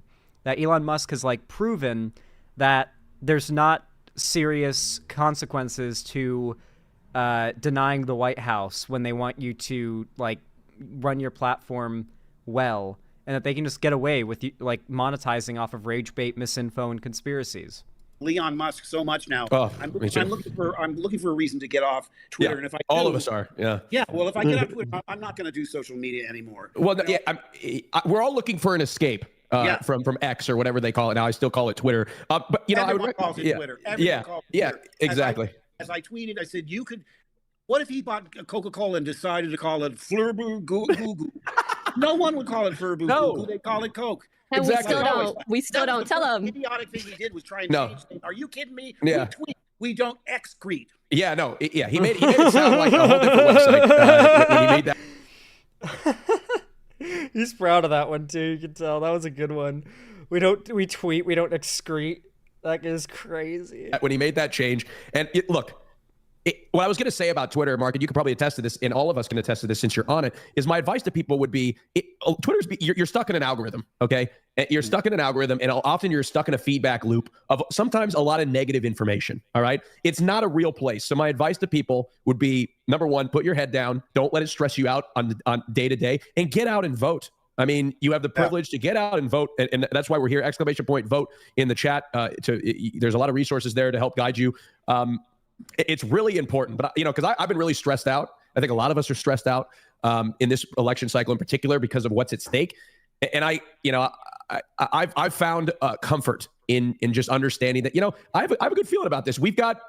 I agree with you, Mark. There's a lot of decent people, and I think it represents a large majority in this country that are going to go out and vote for this ticket. And I think that we've got a great opportunity to win. Well, the fact that he could even be renominated after January 6th just blows my mind. I know. It's just the list of crimes he's committed, the stolen documents, the fake electors, and on and on and on. We don't need to go through it all, but I'm old enough to remember when Gary video Hart's is campaign crazy. was upended because he was sitting. There was a photo with him sitting with a woman who wasn't his wife sitting on his lap. This guy. We can't find his kryptonite because whatever he does, there is no more Republican Party. Let's be clear about that. Mm-hmm. There's an extremist MAGA cult of personality. Yep. They believe whatever he says, no matter what. I mean, it's laughable when he's up in arms over Kamala lying about working at McDonald's. Are you kidding me? Yeah. The Washington Post said he lied 33,000 plus times just 4 years in office. God knows how many times he's lied since then. I mean, everything that comes out of his mouth, basically. Yep. Yeah. No. Everything. And it's crazy. And you mentioned the old Republican Party, which, there's still a lot of problems with the old Republican Party, but this was a party that would talk often about decency. This is a party that when Obama was president, they would criticize him for wearing a tan suit. You remember this? He shows up in a tan suit to a press conference, and this is the same Republican Party that doesn't. Wasn't there controversy over? There was a sauce controversy, wasn't there, that involved Obama? It was super dumb. He had gotten a sauce on a hot dog. He had, instead of getting mustard, had gotten something else, or he had gotten there was just something he ate that wasn't the most American sauce option, I guess. And the right made that Fox News was running stories on what color Obama's suit was, on what food he ate. Whatever they could do, they went after. Dijon mustard. He had eaten Dijon mustard instead of normal mustard, I guess, and that was Fox News legitimately ran stories about this. I'm not joking. Hold on. Obama mustard scandal.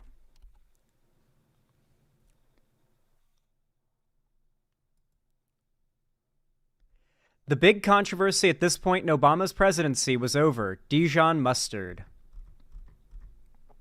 President Trump chronically suffers high disapproval ratings, spending the spring more disliked than any of his recent predecessors. We're at the same points in their first terms. On Thursday, Bloomberg News offered a bit more perspective. When President Barack Obama was at the same point in his first term as President Trump is now, Americans were really angry at him about mustard. Here, let me bring up the tweet. Here we go. Sean Hannity attacks Obama for ordering Dijon mustard. The elitist un-American meme returns as Sean Hannity attacks Obama for ordering Dijon mustard. Pathetic, desperate, dying right wing will all come to mind. I'm surprised he didn't mention that the joint probably doesn't even serve any freedom fries either. Barack Obama's mustard. President puts spicy mustard on burger and lands in new elitist pickle with the right. Gray Poupon wants Obama to pardon Dijon lovers. Legal insurrection. MSNBC hides Obama's Dijon mustard, a.k.a. Dijon Gate. I need you to understand that the right will turn anything into a scandal that they will use as a reason for why, like, they believe that the Dems are supporting an awful person. They'll claim it is elitist to order a certain type of mustard. Bat and I, when Trump gets on his podium and talks about Arnold Palmer's penis, I mean, it's insane. I mean, it's insane. It's ludicrous. Now, the enablers are shocking enough. Franklin Graham, they printed his quote about Bill Clinton and Monica Lewinsky side by side with what he said about Trump. And of course, I mean, I'm paraphrasing. One is, this is outrageous that he would lie to his wife. If he would lie to his wife, why wouldn't he lie to the public? That's, you know, and then Trump, he marches to his own drummer. It's his own private life. We shouldn't be concerned with what he does in private. And they're all hypocrites. I mean, the one thing that's interesting is the amazing amount of Republicans who put country over party. I mean, the obvious one, like the Cheneys and Adam Kinzinger and so forth. I mean, Kamala had an event the other day where there were over 100 Republicans. I mean, the problem is most Republicans in office probably loathe them as much as we do, but they're indebted to their districts. I mean, if they're in districts that support them, they can't publicly say that. But I have a feeling, I mean, I said this look what happened in the midterms in 2022. There's going to be a huge red wave. Oh, yeah. We're going to gain 40 seats. I'm telling you, man, the Republicans were supposed to win big in 2022, and there was a blue wave. The Republicans massively underperformed in 2022 during the midterms. Donald Trump's approval rating was ass, and he failed. He couldn't win in 2020. I'm not saying you should completely forego all worries and become complacent, but man, there's not a lot of reasons to expect that there's going to be a red wave this year. It is, honestly, it seems like it would have to be a miracle for the Republicans to pull through with, even if they win, it won't be a strong win. That's for sure. And it almost certainly will not be with the popular vote. If Trump wins, mark my words, he's not getting the popular vote. It just won't happen. Like, he might lose by millions of votes and still win. That's still possible. He won't win the popular vote. Even if he wins the election, he won't get the most votes. That's impossible. It won't happen. It's never happened before, by the way. Seats. When they overturned Dobbs, it wasn't even a red trickle. It was, I think they gained 2 seats when they were expecting 40. And I think they've unleashed, awoken a sleeping giant. When you take away a right that a woman has had for over 50 years to have control over her own body without the government. Dude, women are going to... 2020 was the year when Black Americans genuinely stopped fascism. I'm not joking. You can look down or look at the states that won Biden the election, and then you can look at the districts that flipped for Biden. They are mostly non-white, mostly Black and Hispanic. Black and Hispanic Americans came out in droves and elected Biden. Without that part of the vote, Trump would have won. We would have been in fascism 4 years ago, were it not for Black America. This is the time where women are going to have to come out in droves as well in order to stop fascism. And it is their election. 2020 was very much a race-focused election. I think we can all agree on that. Like with the George Floyd stuff, with the protests, with the discussion of police reform. It was a very race-focused election. For that reason, there was a lot of discussion of, will, like, Black Americans go with Trump or Biden? And they hard went with Biden. Now, this time around, it is a very gender-focused election. Can you have kids? Are you trans? Are you gay? It's once again a situation where the ball is in a particular group's court, for lack of a better saying. Like, Trump as a candidate who would destroy this country has particularly targeted a group in the last 4 years, and that group will hopefully come out in droves to recognize the danger of one of these candidates and vote for the opposite. It happened in 2020. Hopefully it can happen again this year, but with women. And telling her what to do. It's an outrage. And I think that, and frankly, despite making up a pretty small amount of the country in general, LGBT people across the board who are eligible of voting are going to vote hard this election too. You better believe it. Like, LGBT people across the board are going to vote hard for Kamala. I mean, come on, obviously. Consider the policies that have been happening. Like, yeah. That's what they're not polling, because apparently there was, after Taylor Swift and Billie Eilish and all these people, there was something like almost a million, like 800,000 plus new registered women between the ages of 18 and 35. Yeah. And none of them were polled, because they only polled people that voted in the last election. Yep. That's why I don't like saying this, because I don't want people to be complacent. I think she's going to beat him by a bigger margin than Biden did. And Biden beat him by... I've been saying this too. I hope me and Mark are both right, that there is genuinely going to be a overperformance by Kamala Harris than what is expected. I have been betting this for months. I've been betting that not only will Kamala Harris overperform, I have been betting that Joe Biden would overperform. Before Kamala Harris was even discussed as replacing him in a serious way, I have been suggesting that Biden is going to overperform and perhaps win harder than he did in 2020. And I suggested, after Biden was forced out, that Kamala Harris will overperform hard as a representation of the fact that the support for Biden, despite being very strong, was practically just silent. Like, everyone had decided who they were voting for already. Kamala Harris getting introduced just made people loud about who they were going to support this election on the left again. It was already presumed, yeah, vote for Biden. What's the big deal? What's the point of making a big deal about it? Kamala Harris comes along. Everyone's got to talk about how they're going to vote for the new candidate, right? 7 million. Yep. Don't get me started on the Electoral College. If it weren't for the Electoral College, Gore beat W by 500,000 votes. Hillary beat him by nearly 3 million, like 2,875,000, whatever. I loathe the Electoral College just because in my lifetime, if it weren't for W, we wouldn't have had the war in Iraq that they lied us into. And look at the history of the Electoral College. It was created in the Civil War. They lied us into trickle-down economics. They lied us into the Patriot Act. They lied us into the 2008 economic crisis. They lied us into, obviously, the war, like wars in countries that had nothing to do with the conflicts that we need to be involved in.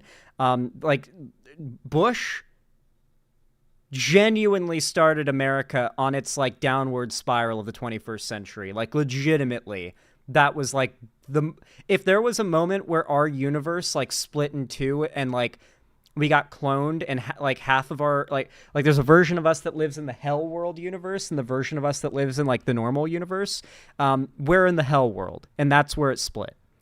It's when like the crazy shit went down where out of nowhere they were like, oh, okay, actually no, Gore loses. That was the moment when we split into the bad timeline. War to give slave owners more say in the elections. So it's rooted in the worst elements of American history. So I'd love to get rid of the Electoral College and Citizens United, which they passed in 2020, that ruled that corporations are people, so they can give unlimited funds. I mean, our politics were already corrupted by money before that. Now you can have a handful of billionaires that can give unlimited money. It's disgraceful. And I made those, I lived in England a long time making those space movies. And I was there during an election of prime minister. You know how they do it?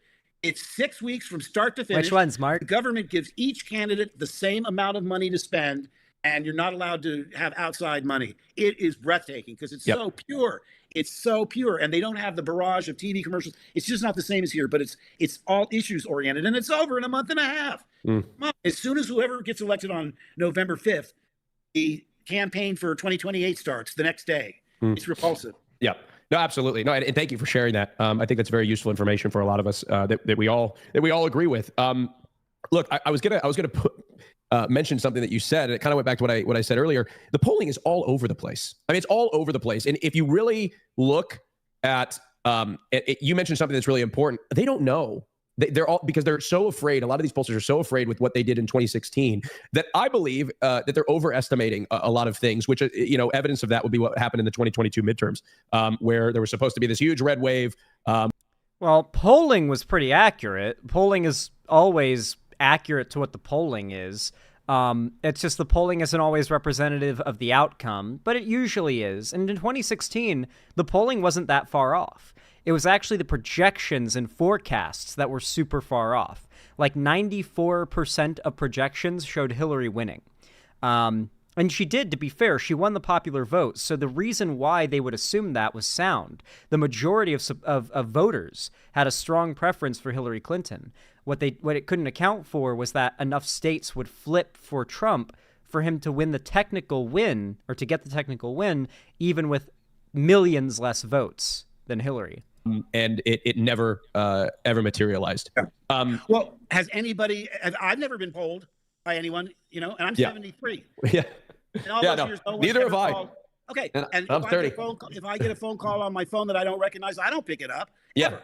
No, me neither. And yeah. Do you guys? Ask your friend. Look, the media. No, me neither. Yeah. The media has a vested interest in making it a horse race, because then we're addicted to whether it's CNN or MSNBC or Fox propaganda station. They want a tight race because that gets eyeballs. So I don't pay attention to the polls. I think it's all nonsense. Yeah. Don't believe them. Yeah. There is also, like that's the point that I've been making for a while too, is that a lot of these, even the left-leaning ones that have actually noticeably and publicly taken a more right-leaning bend in recent years to try and appeal to like a wider audience, because they took such a massive hit from Biden taking office. I've shown this chart on stream before. I could bring it up again if you guys really want to see it. But if you want to yourself, just because I don't feel like doing it right now, you can look this up. Look up media companies' revenue loss after Biden inauguration. And it should be one of the first few results that comes up. I mean, there's a few articles about it, but my favorite has like a chart that shows the comparison of like what the ratings were like for all of the mainstream news channels, left and right, before when Trump was in his first months of presidency and when Biden is in his first months. And it's like in some areas, like a 70% drop in viewership. Like, it's actually astronomical how much these big news corporations lost immense amounts of money when Biden took office, which is why even left-wing outlets were running every story about Biden stuttering or closing his eyes for 5 seconds long enough to take a photo of it at every opportunity, because even the left-leaning viewers needed something to be mad at their guy about. And there just wasn't much. It's why the best thing that happened for these news organizations was the Israel-Gaza thing. They finally had something legitimate to focus their left-leaning criticism of Biden on, to rise up their ratings, to make it seem like, wow, there's a thing to be mad about, a reason to watch the news and engage. It's not going to help anybody win. What wins elections are people that go out and vote. And real data that show, I mean, and like I said, I don't know if you've dug into the early data too much, but it looks promising. I'd rather be us than them. Let's just say that at this point in the election, it does look very good. Okay, I want to open it up to. I think we're gonna let you go, Mark. We appreciate you've been here for quite some time with us, and we appreciate it. Is there any last questions that you guys would like to ask Mark on the way out? Listen, I'm not in a rush. I'll take whatever question you want. I'm going to adjust my light here. I look too bright. No, you're great. Oh, he's changing his mic. Oh my God, look. What'd you say, Sakura? Oh yeah, I got a question unrelated to he's puking. He is. He's throwing up. Oh, Mr. Mark. No, he's adjusting his lighting. Do you know what a VTuber is? A VTuber? Uh-huh. No, but I'm guessing V stands for video, so it must have to do with gaming. Yep, it's Yeah, close. kind of like that. I thought it was Dude, virtual. he's close. Well, You should tell him, Psych. A VTuber is this character that you see, the guy with the black hair. He's moving his head and talking a little and blinking. So Okay. it's like a I cannot believe we're watching the top Twitch streamers explain what a VTuber is to fucking Mark Hamill. This is the most insane fucking stream I have ever watched. Can we I am so maybe you guys aren't as tapped into the Twitch scene as I am, and you don't recognize how fucking insane this is, but these streamers all have upwards of millions of followers on Twitch, and Mark Hamill is here, and Bernie Sanders was here talking to Mark Hamill. This is fucking insane, dude. A lot of people in chat are acting like this is just some normal shit. No, this is fucking wild. Actually.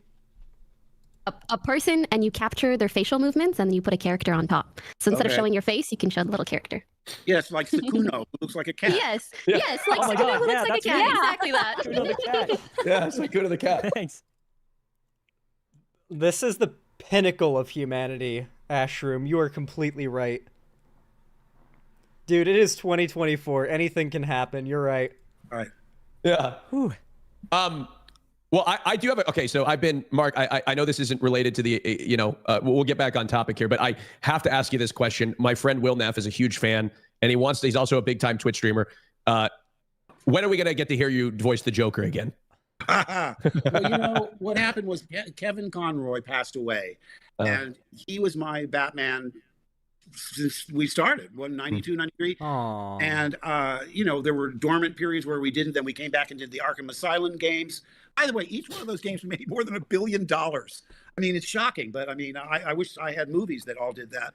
We did those three, and I just... He's not wrong there. For those who don't know, video games are the biggest industry of entertainment in the world. Movies get mogged by the gaming industry in terms of revenue several times over. Without even a shadow of a doubt, it's not even close. Video games are the most profitable and biggest entertainment industry on the planet.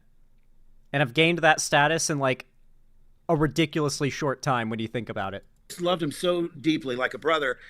I just figured, the gods are telling me something. It was my Batman, and it's time to... Nope. No, Democratic Isaiah. The film and music industries are mogged by gaming. Gaming is the largest entertainment industry. I thought porn was. No, porn is the hardware defining entertainment industry. It's if porn is better on a certain type of hardware, then that hardware will succeed, right? Betamax versus Laserdisc. Or what was it? It was, I forget what the old school contest was. VHS won. VHS was best for porn, so VHS won that. The internet let people watch porn. The internet is now in every house on the planet. There is absolutely zero coincidence here.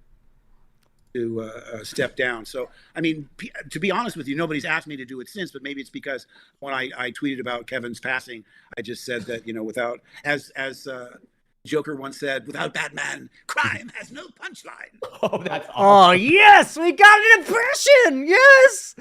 Yes! God. Oh, I've been edging for an hour. Oh. That was good. That's awesome. That is so cool. That was awesome. That was awesome. Maybe that's a good time to leave. Yeah. Thank you so much for your time. Thanks. So That was nice Yeah. to meet you, Mark. Mark, Take thank care. you so much for your time. And Thanks, everyone. we appreciate it. Bye. Thank you. Have a great evening. My pleasure. Now get out there and vote like Bernie Yep. said. That's right. You need to skibbity vote at the polls. You need to walk to a polling station and vote on that thing. Please. Young people, I am trying to speak your language. Skibbity Toilet Riz, Kai Sinat, Hellcat V8, Galaxy Gas, Five Nights at Freddy's, Amazing Digital Circus, Talk to a Podcast, Fortnite, VTuber, Twitch, Streamer, Bathwater. Thank you. Hopefully the young people now understand that I am on their level. I understand their words, their lingo, and they understand that I get them, and I realize what their objectives are. They need to vote. I can't. I'm sorry. I'm sorry. Bernie Sanders' brain rot goes hard, though. You have to admit. The idea of Bernie just saying as many, like, Gen Alpha slang words as he can possibly think of to try to appeal to the young people. Make that a short, Zan? You make it a short. You edit that into a short. How about that? And then you upload it on your own channel. You're allowed to monetize that. I'm not going to copyright strike you guys for uploading clips of me. Why don't you make it into a short? You could monetize it. You could get subs off that, Prancing Goldfish. Anyway, with that said, what a fucking wild, wild stream that was. I did not expect it to get that crazy. And apparently later on, Hank Green joins. Yeah, he does. He joins for a little bit. Hank Green ends up hopping on. So that's pretty fucking crazy. Obviously, I would love to show that bit, but this segment is an hour and 43 minutes long, and Ethan's going to kill me when he sees how long this segment is. Oh, he hates having to render videos over an hour long. His PC does not play well with video games while something is rendering. Anyway, with that said, cutting things a little short, I suppose, I will wrap things up here. Please, if you enjoyed, found this educational or entertaining, consider leaving a like. Every single thumbs up goes a long way to boost the channel and the algorithm and ensure that YouTube pushes my content out to more new viewers. So it really does help an immense amount. Thank you to everybody who does that. And of course, comment down below if you want to let me know what you thought of the video. And of course, compound the benefit of every like. And perhaps even subscribe and ring the bell icon and turn on all notifications so YouTube actually tells you when I go live or upload a new video. They won't if you don't. You can also follow my social medias, linked down below in the description, and join my fan Discord to be a part of the main hub of my community. I host game events, call-in streams, watch parties, and announce all my new uploads and streams there, so make sure to join that if you don't want to miss being part of my community's main hub. And of course, make sure, if you want to support me directly, if you've got the money for it and you feel like it, and you want to help me keep the lights on and a roof above my head here at the Xander Hall studio, consider donating, subscribing, or gifting a sub on my website, xanderhall.com/live, or supporting me through YouTube, Twitch, Streamlabs, StreamElements, Patreon, or buying merch at the Streamlabs link down below. All that said, thank you for watching, and have a good one. Damn, guys, that segment came out long but pretty good, I would say.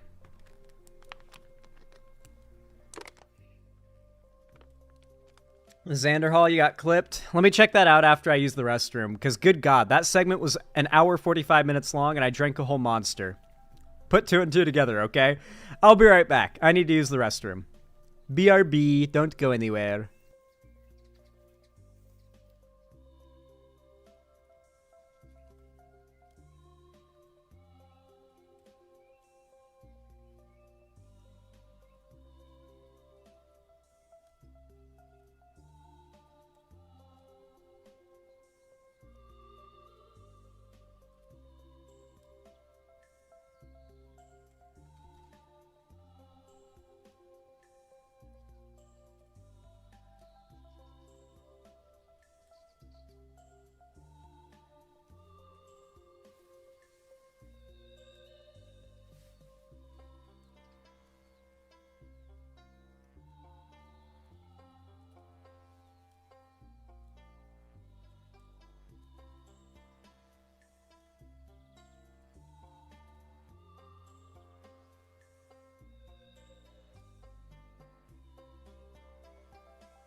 You know, I remembered something while I was using the restroom that is actually pretty wild. Mark Hamill liked one of my tweets once. Who knows if it was like his daughter or granddaughter like running the account or something, but it was like years ago. I had replied to one of his based progressive tweets with a particularly good like sort of supporting point to his tweet. And I never expected any engagement from anyone but like other people. And within like an hour, I checked my Twitter like notifications, and like my jaw genuinely fucking dropped when I saw that Mark Hamill had liked my tweet. Mind you, I was like 20,000 subs at the time, not a big YouTuber, really was not that notable at the time, and like any recognition by anyone popular was a big deal, especially if it's fucking Mark Hamill. I mean, even if that happened to me now, I'd lose my shit, but then especially, it was wild. I can't believe I forgot about that. Liked and subscribed? Thank you, Pastor Dean. Xander Hall, it looks like Ken Paxton is suing the Biden administration because Paxton cannot verify any voters. I think it's quite obvious that he's trying to plant something for a conspiracy theory that the votes were rigged. Maybe. Maybe.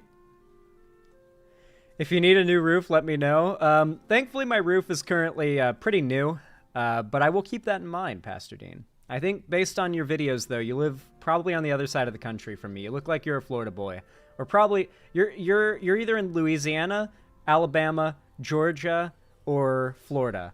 Maybe Tennessee, but I wouldn't go any further. You're in one of those states. I can just tell from the video. I'm from the South. I can tell. So I'm pretty far from you, my friend. I'm pretty far from you.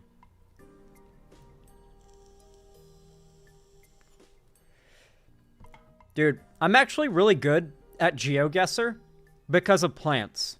I'm not joking. When, like, me and my friends in Discord play GeoGuessr, I, like, immediately, the image comes up and I start scanning all the plant life, and I'm like, oh, coconut palms, we are somewhere tropical. So either somewhere with breezes that allow for warm air, like Hawaii, despite being far north, or somewhere along the equator. Somewhere probably south of, like, Miami. You know, you can just narrow it down so much using plants. It's wild. Like, one person there is an expert on road signs, one person there is an expert on vehicles, and I'm the expert on plants. And when we all three play GeoGuessr together, holy fuck, we dominate when we put our heads together playing, like, GeoGuessr. It's so fun, dude. I haven't clipped. Let me see this. Please. Young people, I am trying to speak your language. Skibbity Toilet Riz, Kai Sinat, Hellcat V8, Galaxy Gas, Five Nights at Freddy's, Amazing Digital Circus, Talk to a Podcast, Fortnite, VTuber, Twitch, Streamer, Bathwater. Thank you. Hopefully the young people now understand that I am on their level, I understand their words, their lingo, and they understand that I get them and I realize what their objectives are. They need to vote. I can't. I'm sorry. I'm sorry. God. Genuine brain rot. I'm sorry, guys. I'm sorry that I fucking brain rotted you. I'm so sorry. You'll never recover. It's so over. All right, guys, really fast. Let me mark off that last segment on the scroll.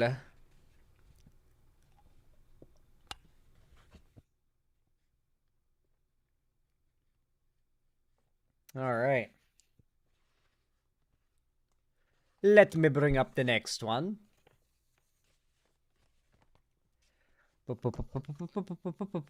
first, Slashy, thank you so much for the tier 1 gifted sub to Gun Invalid. I really appreciate that. Very kind of you. Thank you for the $5 dues. I hope Gun Invalid appreciates the free blue name. Zan, I saw a kitty when walking home. Hell yeah. That's awesome. Says, your fans want you to do a part 2 to the Sonic anti-woke stuff because it is still ongoing. Even Yellow Flash is covering it. Yeah, I've seen that, Slashy. I probably will end up covering a bit more of that saga. We'll see, though. Maybe tomorrow. Thank you so much, Slashy. I appreciate it. And then 392 Mar, thank you for the $10 donation. Wow, thank you so much. I really appreciate it. Said, hey Zan, love the show. Handshake, quick question. Have you already covered that recent story about that MAGA youth pastor who was arrested recently? No, I haven't. If you want to drop it in the stream suggestions section in the Discord, I'd really appreciate it, because that's what I scan before every stream looking for good topics. So I prefer to have them set aside so I don't have to remember them and not forget. So please drop it in there. It really helps a ton. Let me update the dono goal really fast to reflect you guys' generosity. Thank you. You guys are so nice and so based. All right.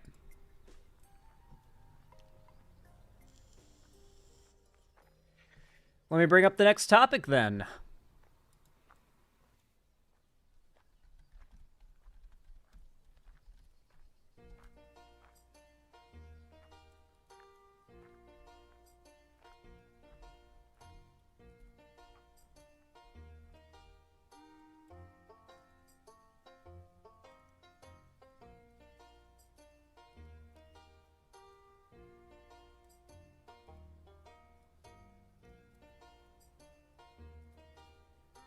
All right. Y'all know what to do when I say action, right? 3, 2, 1, action. All right, guys. We are once again talking about our favorite Beanie Boy, Tim Pool. And I've not talked about this guy in a while. I guess the most recent amount of attention he's gotten from me was me talking about the fact that he was funded by Russia. For those that somehow are behind on this story and don't know, about a month ago, we had a big story drop. The actual U.S.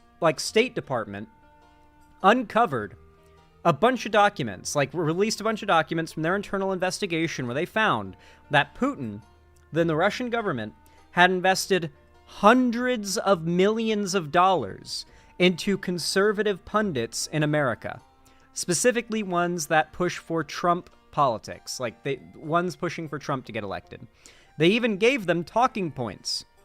This is something that has not gotten around as much, but the talking points from Russia leaked as well.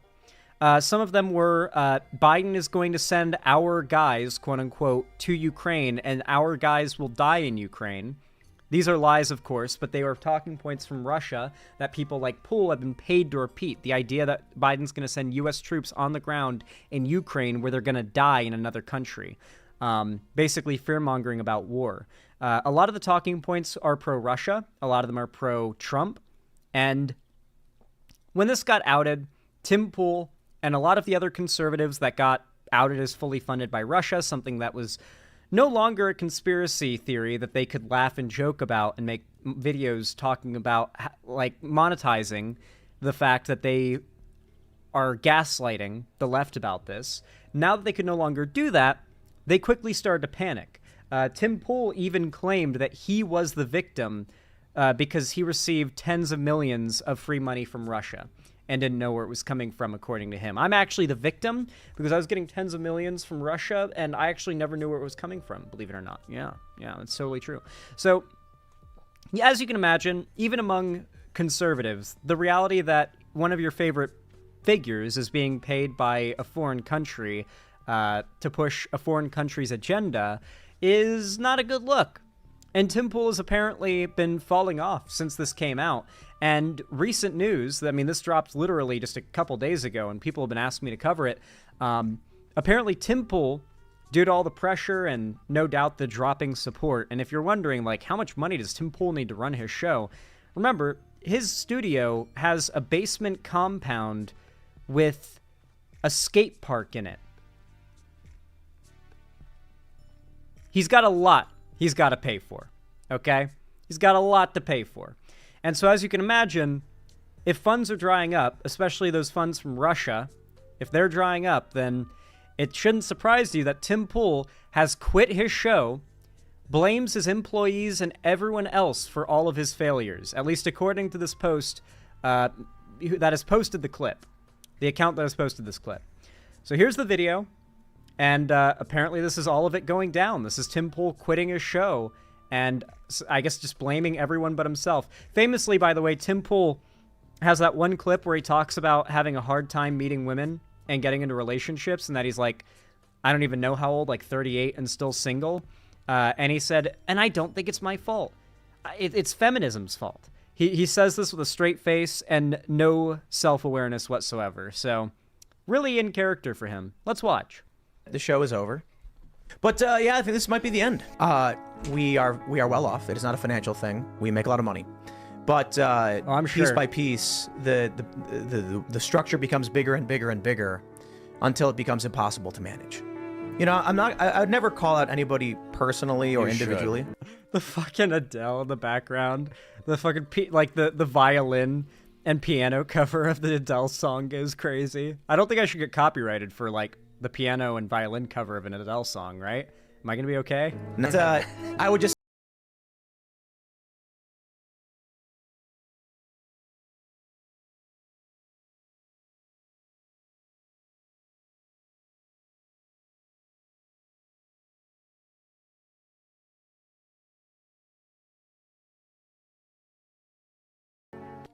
You know what's funny?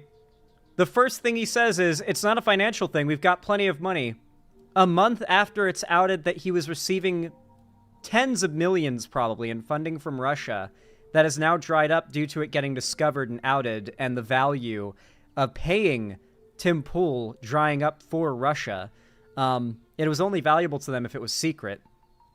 And so now it seems like Tim Pool is probably having to shut this all down because of finances, and immediately he says, but it's not because of finances, though. Like, first 30 seconds of the video where he talks about this. Interesting choice of words, at least, Nasdaq. Yeah.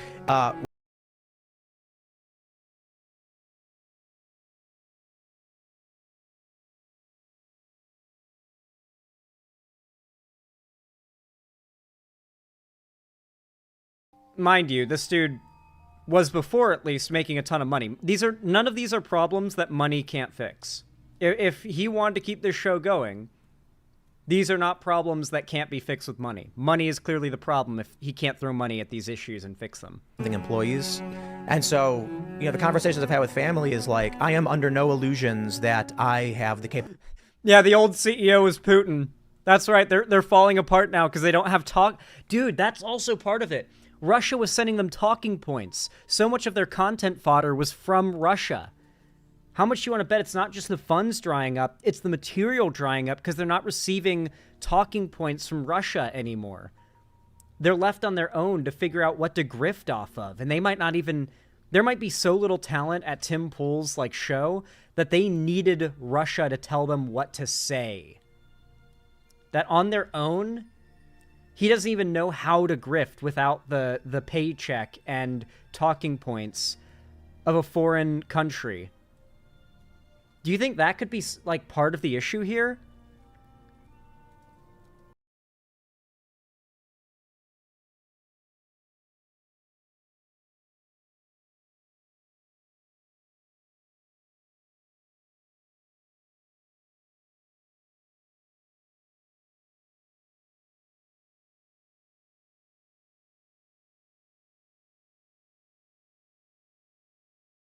Afford to hire people who know what they're doing. Mind you, the reason why he's complaining about not being able to start a coffee business is that, so here's the thing. YouTubers, oftentimes, okay, so there are a lot of cases where YouTubers are not really YouTubers. They are people who had aspirations, usually in the, like, film and media industry. They crash out of it, and they resort to doing YouTube. They usually cheat their way into, like, prominence. They usually came from money in the first place, and so can afford to kind of cheat their way into prominence. You know how there's entire sectors of content online that are centered around, like, rich people vlogging, doing rich people things, or hell, just wasting their rich people money on things that their viewers could never afford? If you start YouTube with money, you can just start making crazy videos like that on day one and just cheat your way into prominence, right? Just buy your way into prominence on YouTube. You can even pay to run ads of your videos on other popular videos to like trick people into discovering your stuff. That's how Abby Shapiro was astroturfed into prominence. And so a lot of content creators, like Logan and Jake Paul are good examples of this, by the way. They were Viners, refugee migrated to YouTube because the platform Vine went belly up, and then used their cheated in success to create a platform on YouTube that should have never been capable of being built in the first place. Ideally, Logan and Jake Paul would have tried to do what they do, tried to build up their audience, and would have gotten snipped in the bud years and years before they were big on YouTube, if they had started on YouTube and tried to get popular off of that. They came from a failed job on Disney Channel, took over Vine, which was a shit platform that allowed people like that to get big. You know, if you remember the Vine era, then you know what I'm talking about. Sam Pepper tricking his friend into thinking he'd been murdered, for example. Vine was just genuine hell. It was worse than TikTok, I would argue. And so Jake Paul, Logan Paul, they jump over, they astroturf their way into prominence on YouTube, and then with the money they make off of it, they start businesses. They start selling products to their audiences they've built to make even more money, because it was never about being a YouTuber. YouTube was always a means to an end for them. Tim Pool is one of these figures, and a lot of conservative pundits on YouTube are figures like this. They crashed out of like mainstream media, they resorted to YouTube, and now use it as a means to an end to gain success and money, but not as an actual passion or something that they care about or enjoy. The Quartering is a good example of this. Jake Paul, Logan Paul, good examples of this. And if they're smart with their business acumen, they make a product that is non-reusable, so it doesn't last. It has to be rebought for a constant income flow, but is also non-perishable, so it can't go bad. It has long shelf life, and it's hard to fuck up in such a way where people can get sick. Prime was a notoriously successful endeavor in this way for Logan Paul. It is a food product that you buy, drink, and if you like it or want more to continue having Prime, you have to buy more Prime over and over and over again.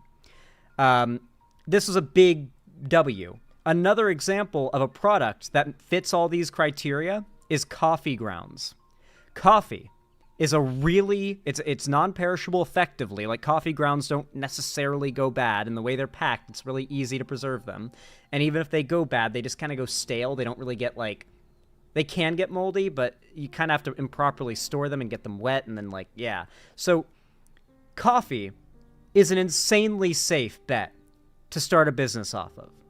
You'll notice the Quartering, Black Rifle Coffee, Critical Drinker. Think of a conservative pundit with a large platform. If they've started getting into business, which most of them have, they sell coffee. Matt Walsh sells coffee. Ben Shapiro sells coffee. Alex Jones sells coffee. It is the go-to easy grift. You can advertise it like it's some special shit. You can package it in a way that's super specific to your brand. You can mass produce it, and it doesn't go bad. And once you've used all your coffee grounds, you need to buy more. Why not buy more of Tim Pool's coffee, right? So, if you're wondering why so many of these conservative pundits have gravitated towards coffee, that's why. It also helps, by the way, that coffee is like a manly man's thing, and it's like everybody drinks coffee, but there's still a perception around it as it's the working man's drink. So it also has a little bit of an association with conservatism. So, yeah, there you go. God Sanderhall, you just reminded me that my dad drinks Black Rifle coffee. Yeah, Black Rifle coffee exists because coffee is just an easy grift for conservatives to repackage a basic commodity as conservative whatever. And in this case, it's conservative coffee, and they sell it. It's one of the easiest grifts. That's why it's always coffee, for those of you guys who've wondered about that. There's not a single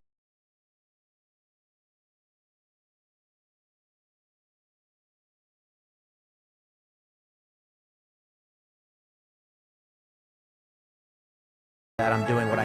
Oh, and tons of coffee beans are procured through slavery as well, so if a conservative product can have slavery in any chain, any part of its chain of production, then, I mean, it's produced anti-wokely. All the better, right? Need to be doing. Yeah. And then that just means I'm Sisyphus pushing the rock up. Yeah. The problem is people are... I'm not gonna lie, the music is bullshit, Nasdaq, but hey, this is Twitter, and this post was made to get engagement.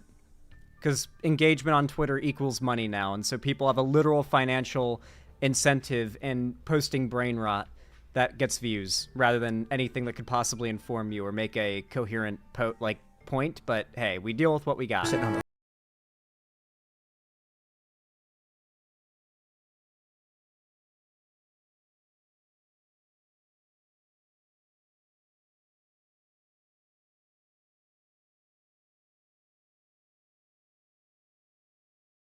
Fire your employees that are fucking things up and hire competent people. Or is there not enough money after the Russia funds dried up? That's the question. If you are in Tim's position and you have a problem like this, you throw money at the problem until it goes away because the business can't continue to operate without it.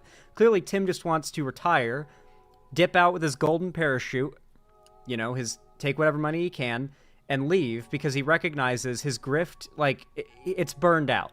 The Russia expose thing, his days are numbered, and he knows it. It's time to take the money and fucking run. So maybe the days of Tim Pool influencing our politics are over. This could very well be it. Who knows? Maybe he continues doing his own show, but man, without the brand, podcast, and show that he's been known for, whew, man, I don't know if it's going to continue. Is he going to sell the studio? Tim Pool could be out of the game. Stand around, do nothing. And then so the challenge is, in order to make this show operate, I have to work what is effectively 16 hours a day. So I haven't had it's fair to say, weekday sunset in 4 years. You know, just through the window or something, or now that we're in the new studio, there's no windows at all. Wow, what if I finished work at a normal time like everybody else and just, I don't know, hopped in the car and went down? Genuinely, why the fuck do podcast studios, it's because they're copying Joe Rogan, I guess, but why do so many podcast studios lack natural lighting? Every time I see a podcast where instead of, a windowless room, they're, next to a window, the background is a window, that always makes me so much happier. That's, objectively a better background. Joe Rogan established this whole windowless room thing, and now every podcast that's, generally conservative podcasts try to copy that. And I get you can control the lighting in the room, but there's always curtains. Doxing?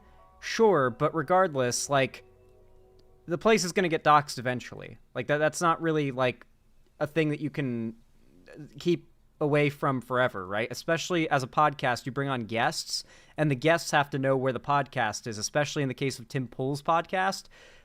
They make you go there in person. They refuse to have you on as a video guest. You have to physically go to their location and sit there in person to go on their podcast. So they're getting the address. Guests they bring on to be confrontational. So clearly the worry of doxing is not why they do this. It's a trend they're following. They saw the most successful podcast do a thing and they copy it. It's as simple as that. Down to the river.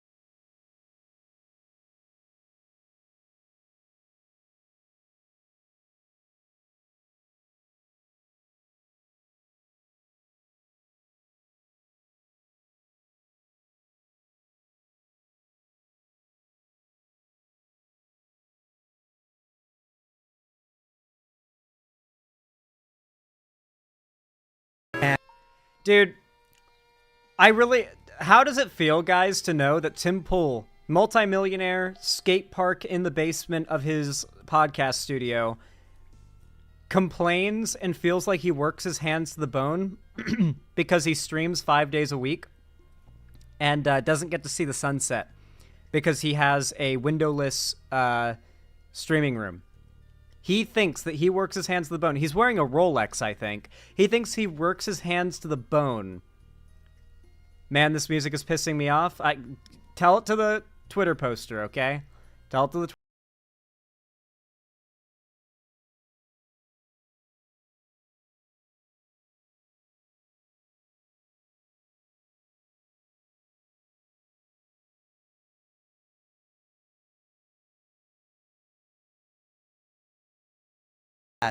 for like, so I'll give you some stories. Budget we've had cuts. instances of people who work here leaking private. He had to cut himself off there from the. I feel like I shouldn't get paid less. He had to cut himself off there, but like the music is so loud. I'm so sorry. Yeah, he's like the person who edited this together is like making the music louder as it goes. Like it started quieter and it's getting louder and harder to hear him towards the end, I can tell. But dude, like Tim Pool is so clearly self-reporting that they're having budget cuts after the cut in Russian funding. It's so clear. Information to far leftists who are harassing and stalking us. Oh, good. Yeah. We've had instances of people stealing equipment, getting caught on camera. Far leftists harassing us, such as Sam Cedar. God. It's amazing. Oh, nice stretch. I feel like a cat after doing that, the big accordion stretches they do. Anyway, Tim Pool seems to be ending his most successful and prominent show. He'll apparently still do the morning show, but it sounds like he's firing like tons of employees and cutting back massively. This is not done on a whim. And not a coincidence that it's done a month after clearly the Russian funding of possibly tens of millions a year dried up. He is probably internally panicking, and the company is probably going belly up.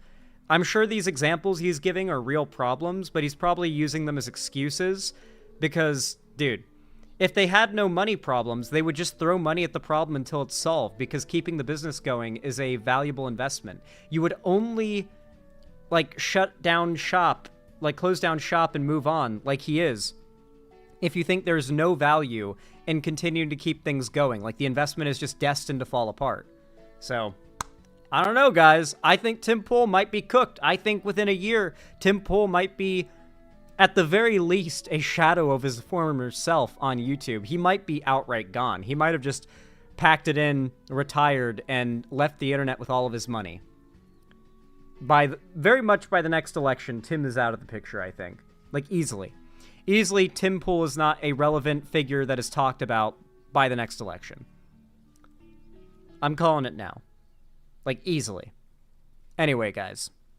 With that said, if you guys enjoyed this segment, you thought it was entertaining, educational, or perhaps even enjoyable, consider leaving a like. Every single thumbs up, even if you're watching live, after the fact, or a video, no matter what it is, every thumbs up goes a long way in real time boosting my content in the algorithm and forcing YouTube to show it to new viewers, so it really does mean a lot when you guys do that. You can also comment down below to tell me what you thought of the video, and it also compounds the benefit of the likes, so it really does help as well. And if you want to see more from me, make sure to subscribe and ring the bell icon to turn on all notifications so YouTube actually tells you when I go live or upload a new video, because if you don't, they won't. Trust me. And of course, if you want to see more from me on other social medias, you can follow my links down below in the description, and you can join my fan Discord through the link in the description. It is totally free. It's the main hub of my community and fan base, and I actually host game events, call-in streams, and watch parties there weekly. And I announce all my new uploads and streams there as well, so you won't miss anything if you're in my Discord. It is the place where it's all happening. Make sure you're in there. Finally, if you feel like it, if you want to support me directly and help me keep the lights on and a roof above my head here at the Xander Hall studio, then consider donating, subscribing, or gifting a sub on my website, xanderhall.com/live, or supporting me through YouTube, Twitch, Streamlabs, Stream Elements, Patreon, or buying merch at the Streamlabs link down below. But regardless of how you support me, thank you for watching, and have a good one. How do you guys like that segment? I feel like besides that stupid music, it came out pretty damn good.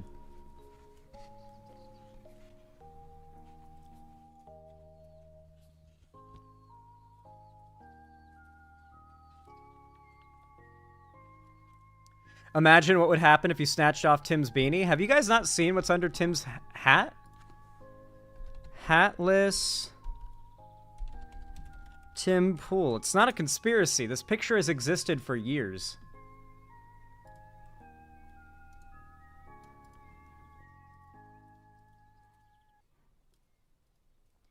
This is a confirmation post that Tim Pool made to confirm his identity as Tim Pool for Poll on 4chan. I don't know why he would post a photo of himself without the beanie on, confirming his identity for 4chan, specifically the Poll area of 4chan, but he did that. And I guess now you can see what's underneath the beanie. That's the type of hair pattern where you just need to shave bare easily, yeah. Yeah, but he wears the beanie, because then maybe he has hair under there, you know? No, that is not AI generated. That image has existed since 2017. That image has been around since long before AI was a thing. The video of the guy sneaking up on him and pulling the beanie off is comedy as well. That has happened. Yeah, he's had the beanie ripped off in public before, and he is bald under it. Like that is what it looks like under his beanie. It looks like Andrew Tate's right nut.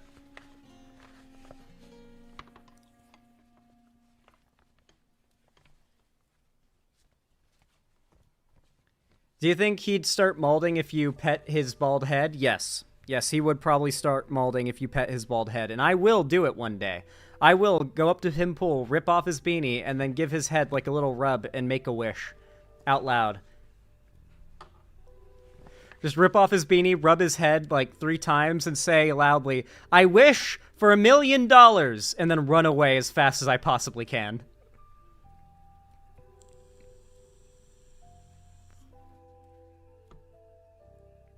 Oh no, that would go crazy. Lather my hand in KY jelly or like wet platinum, some high grade lube, and then just like go up behind Tim Pool and just rub it all over the top of his head and run away with the beanie. So he's just got a shiny bald head. That would go fucking crazy, dude. Just lube that head the fuck up.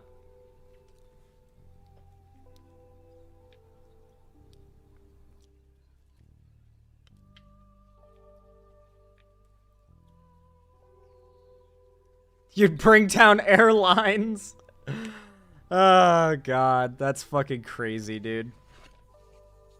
Good lord. What are you buying that baby oil for? Diddy, what are you buying all that baby oil for? God. Yeah, and then just go bald, and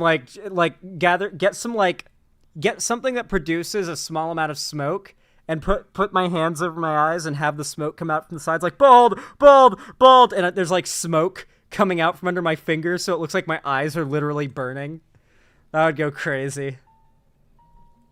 Tim would smack you. Bro, you're not big enough to ever get physical with anyone. Thank you, Pastor Dean. I'm sure I couldn't rip a beanie off of 5'4" Tim Pool and rub oil on his head. I'm sure I'm completely incapable of this, despite being literally taller than Tim Pool. Thank you, sir.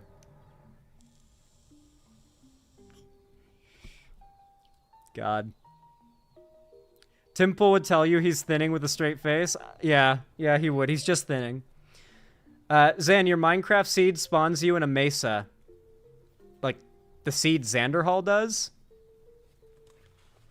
Jesus.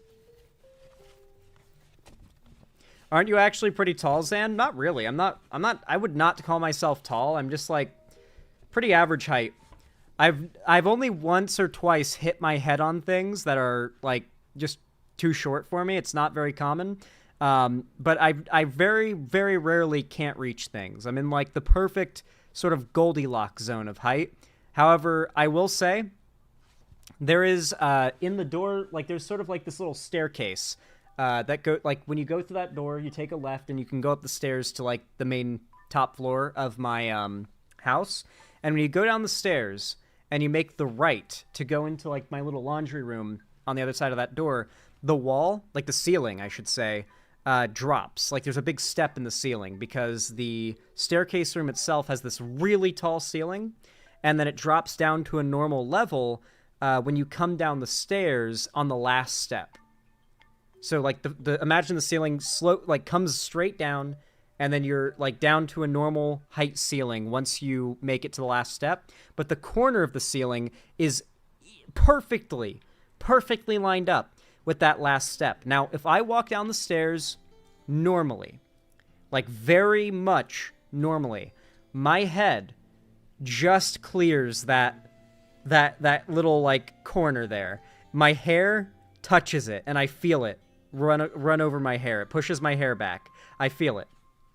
If I ever, and this has happened twice since I moved in, if I have a pep in my step, like my steps are a little bouncy, and I get like the slightest amount of extra height, even a little on my stride, I bash the top of my head into the corner of the ceiling with a sickening amount of force.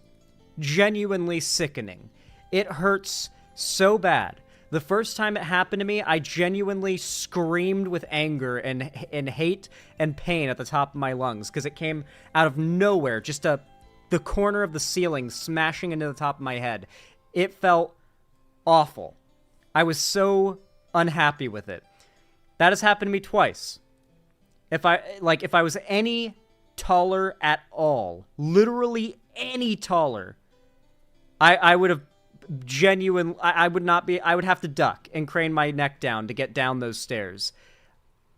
Thank God I am not even the slightest bit taller. It would be the biggest pain in the ass. I would forget all the time, and I might have brain damage by now.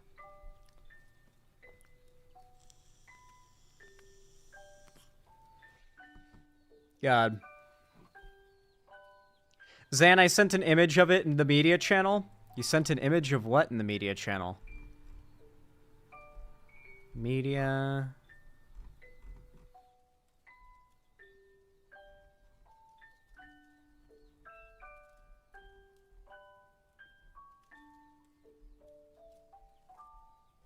Where's the media channel?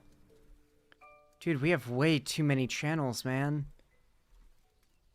Guys, we don't have a media channel, do we? Yeah, we don't have a media channel. Yeah, I've specifically read every channel in the Discord. None of them are labeled media. Yeah, we don't have a media channel. What are you talking about? Also, what did you put in the media channel? Why should, like... Okay, never mind. Do you have it hidden? Might be hidden from me. I suck at using Discord, dude. Recently, I couldn't even, like, start screen sharing in the Zan's Theater when I tried to do a watch party in there. Discord's fucking broken. No, Samara, that channel does not exist for me. I might not have perms to see it somehow. Because it doesn't exist for me, I assure you. Mr. Krabs, thank you for the $2 super chat. I really appreciate that. It says live footage of Dim Tool in the future with a meme. Oh, thank you, Mr. Krabs. Thank you for the super chat. I'll wait for it to be posted in chat. It's an image of the Xander Hall Minecraft seed. Okay, yeah, I'm not going hunting for that. It's all good.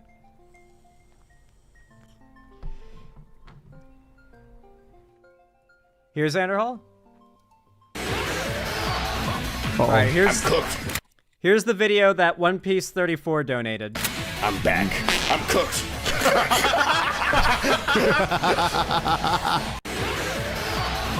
I'm cooked. I'm cooked. I'm back. I'm back. I'm cooked again. That does go pretty hard. All right, that was good. That was good. I like that. That was solid. You're like the Temu version of Destiny? Damn, Pastor Dean, you're like the Temu version of Shadow Raven Studios. You own the server, so it can't be a perms thing, Xander Hall? It could be. I don't see it, bro. Anyway. With that said. You're like a Temu, Shadow Raven Studios goes crazy. Alright. YouTube killing channels, Twitch, yeah.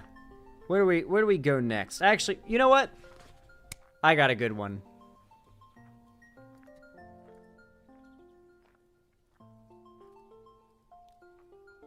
Wait, what the fuck? The official Stardew Valley YouTube channel is... Oh, no, it streamed months ago. Okay, I had no idea why I was getting that recommendation. I was like, what the fuck? Are they live? Okay.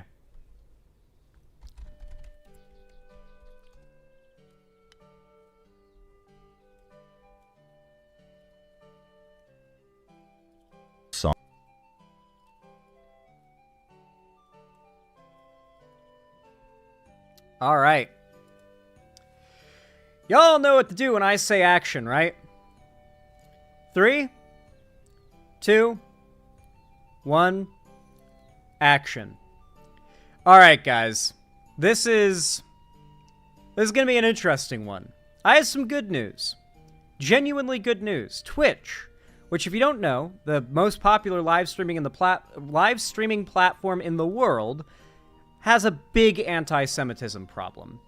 Not just from the right, but from the left, too.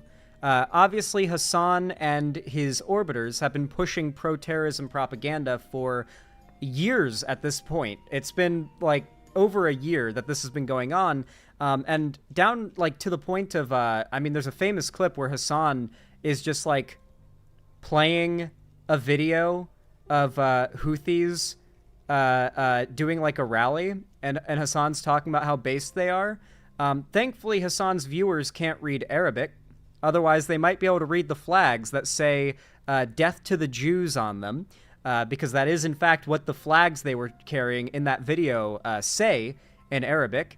And so, yeah, it was a pretty cringe moment, and one of many. Now, I've got a lot of issues with Hassan. I mean, hell, I could rant about his takes in Ukraine forever, but the pro-terrorism stuff is its own whole bucket of worms that I feel is worth getting into. Yesterday, or the day before yesterday, I did a segment where I went over the controversy that stemmed from a group of streamers that are Hassan orbiters doing a tier list at TwitchCon. Now, I would actually like to add some context to this because there was one or two things I did not know before doing that segment that add a little context to it. It doesn't change much, but it's worth knowing, I suppose, so I'm going to include it here. So these streamers did a on Twitch, sanctioned by Twitch, on Twitch's, like, TwitchCon stage, tier list of streamers, popular streamers, where they rated them with the highest rating being Arab-coded, basically, and the lowest rating being Love Sabra. If you don't know, Love Sabra basically means you love the kosher food brand Sabra. Sabra is most known for their hummus. It is extremely popular in Israel, and it is so popular, in fact, that I guess probably as some, like, kind of slang or whatever, Sabra is also a term used for Jews born in Israel. It's a fairly commonly used in that context. So people read it a variety of ways, either as they like shitty Sabra hummus, because I do hear that Sabra hummus is quite shitty, or they like Jews born in Israel. And considering the rhetoric of all these content creators, either way would kind of imply a bit of anti-Semitism, but most people interpret it as the Sabra that meant Jews born in Israel, right? And that is a bit uncharitable, but I think regardless of the way you view it, making a tier list of streamers where you rate them from Arabic coded to Jewish coded, basically, like Israeli coded, is pretty sus. And they got called out en masse, particularly by Ethan Klein and a lot of Jewish Twitch users, because it's not just the, like, weird pseudo-Arab supremacy shit that's been popping off on Twitch. Twitch has simultaneously brought content creators like Myron Gaines, a full-on Nazi. He's a black Nazi, but a full-on Nazi. He outright says he believes he is superior to American-born black people because he's from, like, Africa specifically. Like, he is from himself from Africa, and so he thinks that, like, his ancestors were so based and strong that they resisted being sold into slavery, but that black people in America, their ancestors were inferior and they became slaves. And so the fact that he came from Africa makes him superior. Twitch unbanned him. He's also an anti-Semite and a Nazi. They also unbanned Sneeko, a Nazi, obviously. You all know that. He's also part of the weird, like, pseudo-Arab supremacy gang. They labeled Hassan a Turk as Arab. Hilarious when you consider what the Ottoman Empire did. Yes, very hilarious in that context. But regardless, this got a lot of attention. And Ethan Klein is getting hate bombed on Twitter right now for calling out the Hassan orbit. Yeah, he is getting hate bombed. A lot of it, no doubt, with anti-Semitism. However, Ethan Klein is the one currently taking the victory lap because Twitch has taken action and banned these content creators. Granted, it's temporary bans, but they're at least being forced to act now. They can't just pretend they don't notice it anymore. On top of that, they didn't ban Hassan because Hassan's the real moneymaker. They would happily ban Denim's, what was the other guy's name? Frogan, all those orbiters. They would ban them in a heartbeat before they ban Hassan, permanently, because Hassan is the real big deal moneymaker for them. Sneeko is a perma? Okay, that's good. So Sneeko apparently got a perma ban, which shouldn't surprise you, because, good lord, how do they not go through with that? So, does Ethan Klein own the brand Calvin Klein? Yes, Raptor Engine, he does. If you didn't know that, he does. He owns Calvin Klein. Good deductive skills, Raptor Engine. You're very smart. So, with all that said, a bunch of these content creators... Oh, yeah, Frogan also had a clip come out of her wishing PTSD on American veterans, saying they're all war criminals and evil. Yeah, that was a good one. Anyway, with that said, these bans and the callouts from Ethan caused a massive explosion of drama online, right? And that followed with just the bans, right? And then, of course, the bans led to the response from Hassan's orbit being even more aggressive because they feel like they actually got owned here. They actually, their streamers got banned. Twitch recognized what they were doing as anti-Semitism. Because they've been arguing that their behavior is not anti-Semitic. And now Twitch has at least taken the position, establishing the precedent that their rhetoric, that pro-terrorist rhetoric, showing videos of, terrorist organizations waving flags that say death to the Jews in Arabic, that is anti-Semitic just as much as some white nationalists going on a rant about the Great Replacement or the JQ. Twitch has finally taken a stance against anti-Semitism as a concept, not just anti-Semitism from white conservatives. And that is a huge, huge deal. Because anti-Semitism is not exclusive to the right. It is one of the most destructive and common forms of bigotry and the oldest forms of bigotry that's ever existed. And wherever it exists, there is a cultural sort of... I mean, if there's anyone who's Jewish in chat, they can back this up too. There is sort of a cultural standard among American Jews, European Jews, Middle Eastern Jews, and Israeli Jews that never again will there ever be more enslavement of Jews and numbering in the tens of thousands or millions, or genocide, or cultural genocide, or oppression. The reason Israel exists and has so much international Jewish support is because the idea of a place like that existing in case another Hitler comes along is really, really empowering and very reassuring, right? That if America ever falls, if Trump wins and wants to go full Hitler with America and start ceding ground to anti-Semites, then Jews can start fleeing America and go to Israel, a place that will welcome them with open arms. And if, God forbid, the world turns against Jews, the country can at least take out the rest of the world if they decide they're going to kill every last Jew, right? That's the idea behind Israel. That's the reason why even non-genocidal Israeli nationalists support the idea of Israel, you know? There is genuine generational trauma going back, frankly, thousands or tens of thousands of years at this point, well before the Holocaust, that justifies a perception that Jewish people need to work together to ensure nothing like that ever happens again, you know? And so when this behavior from Twitch started to pass around, when this when Twitch started to look away, when anti-Semitism started to blow up on the platform, Jewish Twitch viewers and users have been calling this out for a while and have been made very uncomfortable with it, because the second it starts to bubble up, you gotta call it out. You cannot let that shit bubble up or it could happen again. So there is a strong culture of not just looking the other way and letting it happen when anti-Semitism starts to bubble up within the Jewish community all around the world, no matter where you live. You see it start to happen, you call it out, and you don't let it start to rise. We all know what happened last time. And I completely respect Ethan Klein, as a Jewish man, for calling out this anti-Semitism on the platform. I highly respect people on the platform who are Jewish getting uncomfortable by the path that Twitch has gone in and forcing them to actually take a stand. Let's start the video. I've stun locked for a bit before we even started this, but it's important context as to why this is so important. Hello once again, my friends. An emergency Ethan Klein video is in order. Been talking a lot about my former co-host Hassan Piker and leveling some pretty serious criticism. The audio in this video is a little weird. I only watched the first 30 seconds of it off stream, and I noticed the audio was weird. So if you notice anything odd about the audio, like it's weird, kind of like crackly or bassy, it's not me, it's not my end, it's actually the video itself that we're watching. Against him.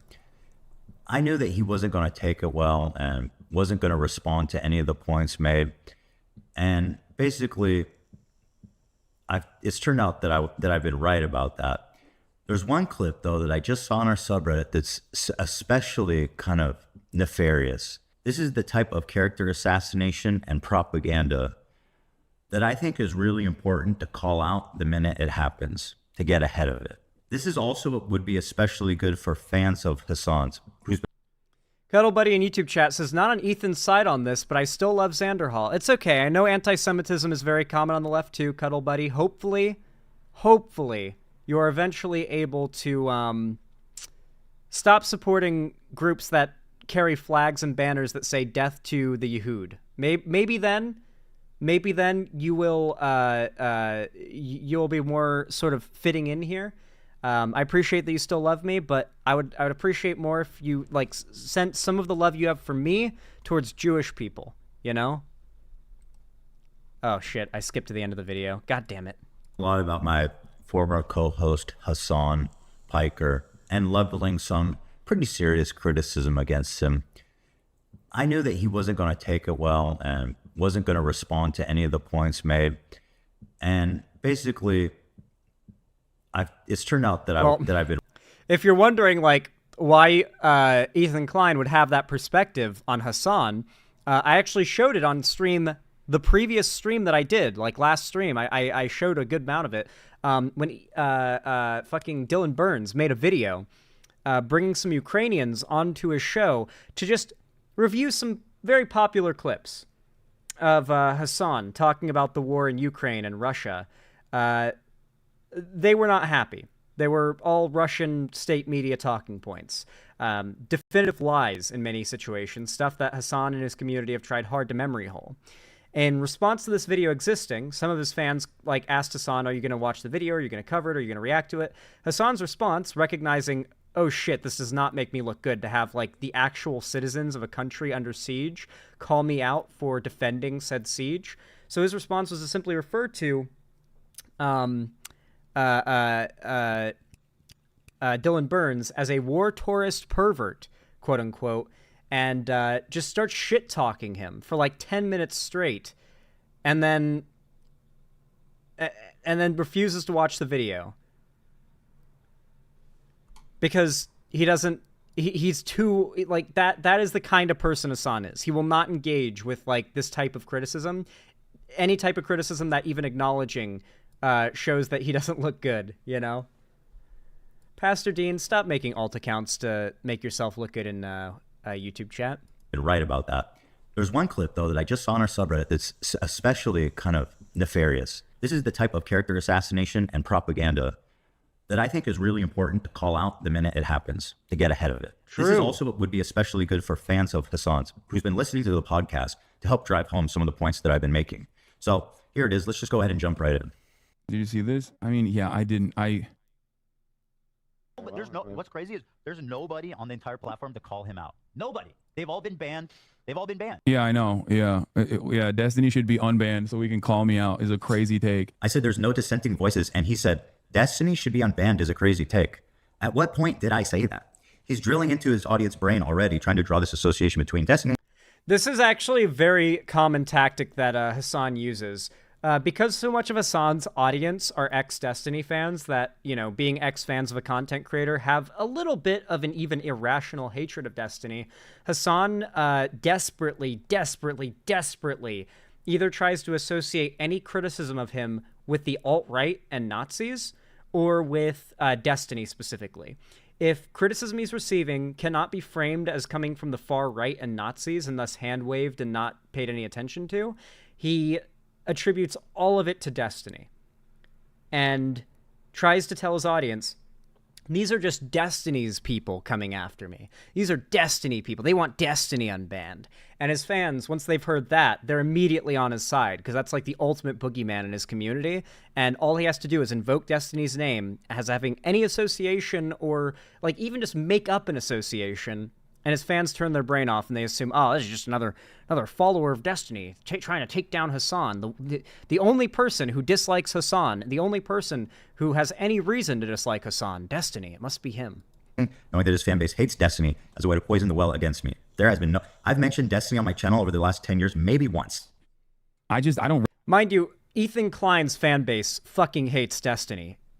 Hassan and Ethan did a podcast together for years. They had, like, a massive amount of audience crossover. Ethan's audience fucking hates Destiny. They've had years of like, prepping to really dislike Destiny. I assure you, it's just not what's going on there. It's not. I've seen, like, Ethan's subreddit has absolutely nothing nice to say about Destiny. I've never seen Ethan's comment section have anything nice to say about Destiny. Hassan is just making a false association, because his audience will immediately go with everything he has to say if he just lumps in Ethan's criticisms with Destiny's. Recognize Ethan any longer, I'll be honest. Like who would call me out? Like right-wing shitheads? Like, what do you mean? Well, I'm not a right-wing shithead. I'm a liberal progressive who basically had some criticism for some of the stuff you've been doing, but mostly agrees with everything you believe in. Not everybody that disagrees with you is a right-wing shithead. And that's part of the issue that we're having here. This is, once again, he's trying to put me in the bucket with right-wing shitheads. Not only that, but I do get fucking yelled at all the time. Who do you want? Like some fucking weirdo Nazi? Like, who? Once again, implying that I want Nazis on the platform. Literally all I said is that there's no dissenting voices on Twitch, and he's building a fantasy world in which I'm a right-wing shithead that wants Nazis on the platform to criticize him. There's only one guy I think he means, and that's Destiny, which is crazy. It is honestly pretty severe, the way that he draws everything back to Destiny. I don't know him. I've never talked about him on the channel.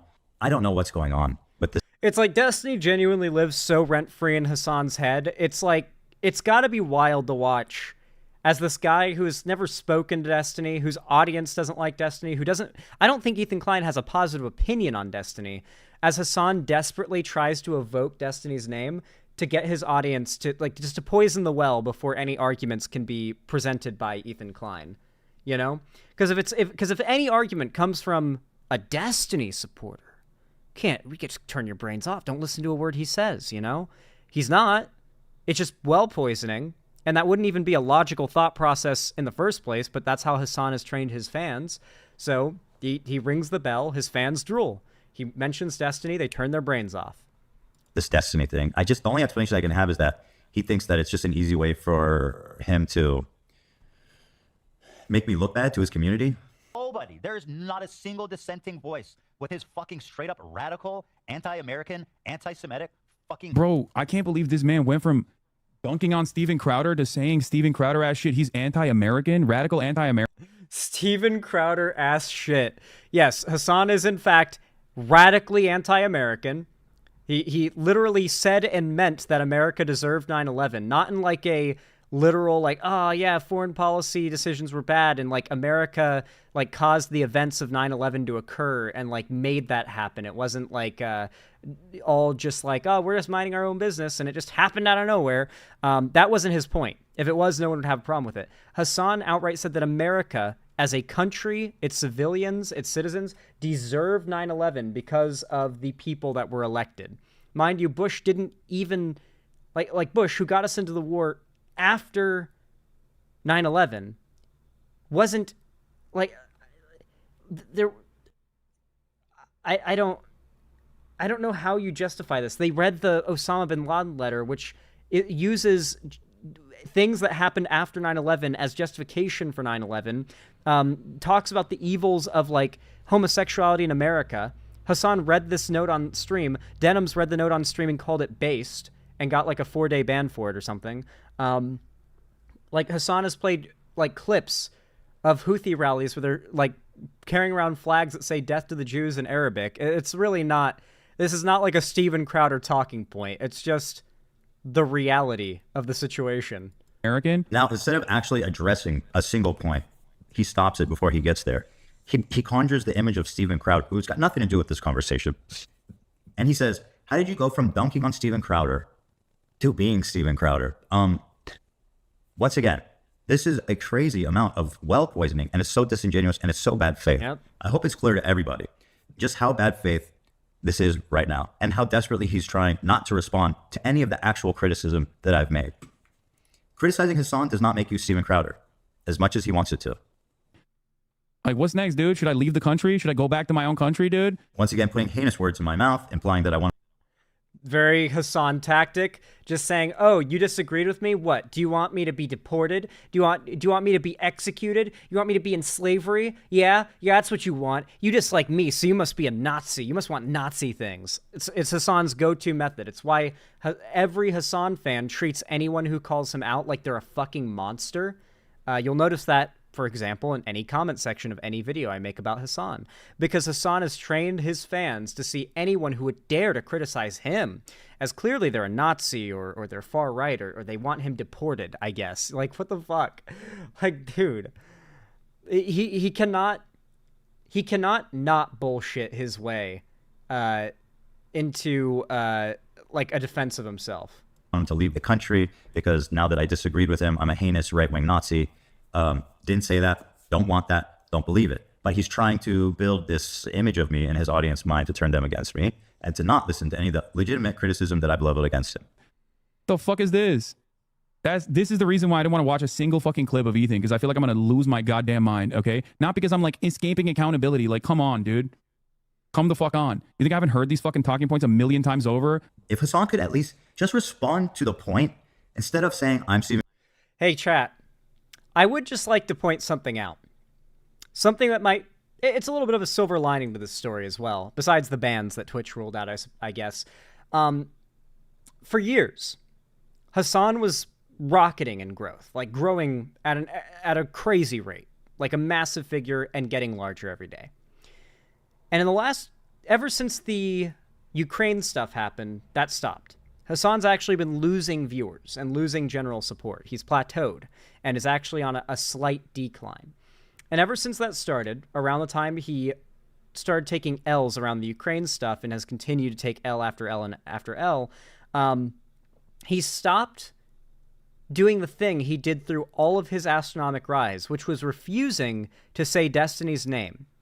Hassan operated on this like no free clout policy, where anyone who called him out, he would use the logic that he's got so much fame and clout that they're just clout chasing him, and that's why he shouldn't give the attention to any criticisms he receives, right? And yeah, granted, he got a lot of that popularity because he streamed for 12 hours a day for an entire year and didn't miss a single day. That did help him a lot. But regardless, for all that time where he was growing massively, he would refuse to even say Destiny's name. The most reference he would get, his name was even banned from his chat. You had to refer to him as Pepe La D. That's where that came from, was Hassan's chat, because he wouldn't even say Destiny's name. No free clout, right? However, ever since Hassan started his plateau, he started saying Destiny's name. Not just saying Destiny's name, but he stopped subtweeting Destiny as this unnamed, deranged hater that he has, who's like a smaller, irrelevant figure that he doesn't even want to give attention to. Now he is obsessed with mentioning Destiny. Do you want to know why? You may not like it, because I know a lot of you guys don't like Destiny. But look at Destiny's Social Blade, whether it be YouTube or Kick or whatever. Look at Destiny's Social Blade, compare it to Hassan's Social Blade. That's all you need to see. Hassan knows what's going on, and he's scared. I think you don't have to like Destiny to admit this. You know, I have plenty of issues with Destiny, but it is clear that in the realm of politics online, even like left-leaning progressive politics, people are realizing Hassan is full of shit, losing trust in left-wing, like, progressive content creators because of it, and they are rallying behind Destiny and his beliefs, because Destiny is the most prominent and loud and outspoken person debunking and calling out the bullshit Hassan is spewing.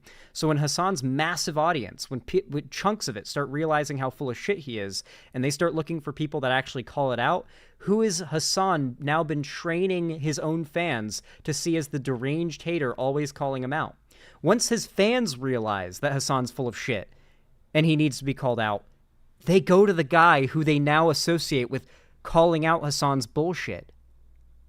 And so Destiny is now skyrocketing as Hassan falls. And the fact is, Hassan's form of bullshit, fake left-wing politics is failing. It is destined to fail. We are watching its destiny unfold in real time. And the people who fall out of that realm of bullshit, fake lefty politics end up going towards, like, Destiny's, I guess, brand of liberalism. And if you see that as a problem, because people who are leaving leftism to become more, like, liberal, then that's a problem you need to have with Hassan, because Hassan has attracted a lot of people to the left. But once those same people realized he was full of shit, they thought the entire progressive left was full of shit. And that has been a trend that has been blowing up. Look at the social blades. I'm not making this up. You can go look at the stats and the charts and the data for yourself. Crowder, I'm a right-wing Nazi. I want to kick him out of the country. Just talk about what I'm saying. Can we try that? Over. I know the fucking subreddit that you basically scraped these fucking bottom of the barrel talking points from. I know. I hear it all the time from his pathetic fucking fans that come in here and hit me with it every single fucking day. The real reason why I don't want to fucking watch these videos is because I don't want to, like, lean into the fucking mania that he is expressing every single damn day. The mania. I genuinely have no idea what he's talking about. Presumably. Remember, guys, he doesn't respond to any criticism, because everybody who calls him out as a maniac, who you just shouldn't give any attention to, because frankly, you're just giving attention to a mental breakdown, anyone who calls him out. Like, genuinely trying to gaslight his fans into questioning the sanity of another person because they dare to question the events that Hassan says happened. It's like Hassan is gaslighting Ethan by gaslighting his audience. It's hard. It's the best way I can lay out the situation. Probably he's once again trying to tie me up with Destiny, but I really don't even know. I don't know what's happening here. All I know is he's not responding to any of the points I made. Because I think it's utterly irrelevant in the grander point that Israel is committing a fucking genocide, that Israel is an apartheid state. And I think it's, like, very selfish to have a conversation about my radical anti-American views over and over again. This is a logical fallacy that you'll see Hassan leaning on pretty frequently here. And what he's saying is, because there's a genocide happening in Gaza, he shouldn't be accountable to talk about anything else, because I really like this as well. The fact that the way Ethan says it is because there is a genocide happening in Gaza doesn't even let Hassan get away with the claim that Ethan Klein is pro-Israel, because he's not. He's not a Zionist. He is not pro-Israel, like bombing Palestinians and settlement claiming and stuff. Ethan Klein has the same position I and Bernie Sanders do on Israel, that it is a country with a civilian population, and the government and military of that civilian population should be defending that country should be defending the civilian population. I'm sorry, I mushmouth today. A very reasonable and good take. Hassan does not believe in those things. Hassan does not believe that Israel has a right to defend itself against actual attacks on its civilians. In fact, many of his fans, and maybe even him, though I haven't seen him say it, but I know for a fact his fans say that simply serving in the IDF at any point makes you a terrorist who deserves to die. Mind you, every civilian in Israel at some point has to sign up for and draft and be part of the IDF because they have compulsory military service in their country. It's part of that whole idea of never again. Every Israeli Jew will know how to use a gun, how to fight, how to defend themselves, basic military tactics. They will have had fighting experience, so that if another Holocaust ever happens, every Israeli Jew, even the civilians, know how to use guns, they know how to fight, and they can be mobilized into a a civilian military force very quickly. Just get the rust off. They've already got military training and combat experience. That's how Israel works. That is the reason why Israel does it. At least they say that's why, is that it's never again another Holocaust. Every man, woman, and able-bodied man and woman in Israel, I guess, not child, but man and woman in Israel, in their purview, should be capable of acting as a soldier. And there's an argument for it. I don't like the war culture that Israel has, but there is a good reason for it. At least I can say that. This terrible thing is happening. But again, I'm not talking about Gaza. I'm talking about Hassan. And he's doing this smoke and mirrors where he's sidestepping my criticism and putting it like I'm trying to take away attention from Gaza. The truth is that we're smart, thinking, feeling beings, and we can hold two thoughts in our head at once. We can. True. Chew bubblegum and walk. And frankly, we all know that. And so this is a really cheap way of essentially avoiding accountability or avoid talking about anything he wants. It's very disingenuous. Except plenty of people do, okay? Steven Crowder, Ben Shapiro, Tucker Carlson, Fox News. Once again, it really does. I love that Hassan is sort of a shining example of the fact that even on the left, there is not a lack of people who lack the critical thinking skills to resist a smooth-talking, charismatic bullshitter. They exist on the left. Hassan is one of them. They have massive audiences because even on the left, among leftists, there is a lack of critical thinking enough that people still fall for these dumb fucks, these grifters. And Hassan's less of a grifter than most conservative figures, but I mean, God, at this point, I feel pretty comfortable calling Hassan that. He's at least a bullshitter that, like, viewers should be able to recognize. Ethan is looking a lot more healthy as of late. Dude, I've noticed this among content viewers. People will call you healthier based on the most random things. If I get a haircut, people say I'm looking healthy. It's like, the only thing I've done different is get a haircut. That's all I did. Or shaved. Or, like, slightly increased the saturation on my camera. Because if your camera has the lighting settings fucked up, if you're not a content creator, you would never even know how much of an impact this has. Here, watch this. I'm going to change a single bar. Like, I'm going to unbalance my lighting very quickly just to demonstrate to you guys how, like, sickly and unhealthy I can look with, like, a simple moving of a tick on one bar. Watch this. Here, if I move it a little bit so it's a little less noticeable, here it makes it so, like, every little blemish on my face stands out more. See that? So many people don't adjust their saturation properly, and they end up with it, like, around here or something, and every blemish on their face, granted my face doesn't have a lot, but regardless, if I had, like, acne and stuff going on, like, here you can notice this a little better. I've got, like, something going on here you can notice a little more.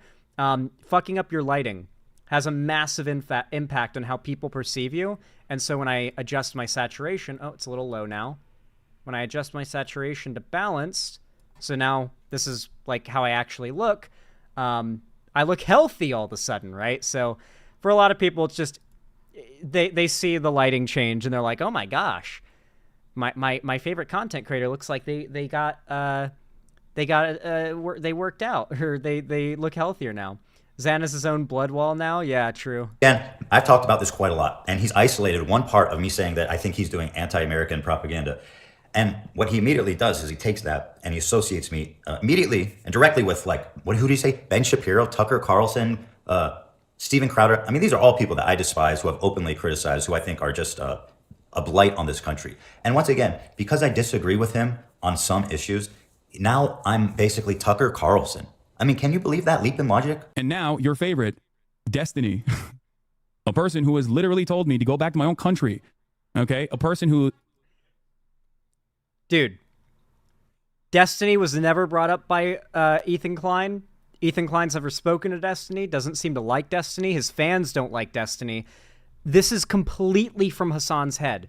That, like, either Hassan's so rent-free with Destiny in his head that he cannot stop thinking about him and bringing him up as, like, the mastermind behind every bit of criticism he receives, or this is, like I said, him desperately trying to shove down his fans' throat the idea that Destiny is the source for these criticisms, and thus you can't trust anything that Ethan Klein says. Because frankly, if Hassan's fans go and watch, like, even this video, they'll see Ethan Klein say the genocide in Gaza, and they'll be like, wait, what? But Hassan said that Ethan Klein is a Zionist and doesn't believe there's a genocide. He's pro-genocide, I thought. Why is he referring to the genocide in Gaza and calling it bad and saying he's against it? Hassan told me he was in favor of it and didn't acknowledge its existence. If any of his fans go and get exposed to that, they might realize that Hassan was lying to them. So Hassan is just spending as little time on the video as possible because he doesn't want to expose his fans to Ethan's arguments, obviously. It's a go-to. But on top of that, constantly evoking Destiny and Steven Crowder and any figure that his fans hate to try and poison the well. It's like, when you have it pointed out like this, it's so clearly undeniable. Hassan is not being honest here at all. Like, it's very slimy and slippery. Like, look what he's doing. Hell, I feel like we've got to have, like, even the conservatives in chat have to agree, or especially the conservatives in chat have to agree. Like, Hassan's just being slippery here. Like, Destiny's not been brought up once by anyone but him. And he's just like, Destiny, Destiny, Destiny! Rah! Has fantasized about executing me. That's terrible. I've never said that. I didn't talk about Destiny. Dude. Why are you talking about... Dude, unironically, Hassan...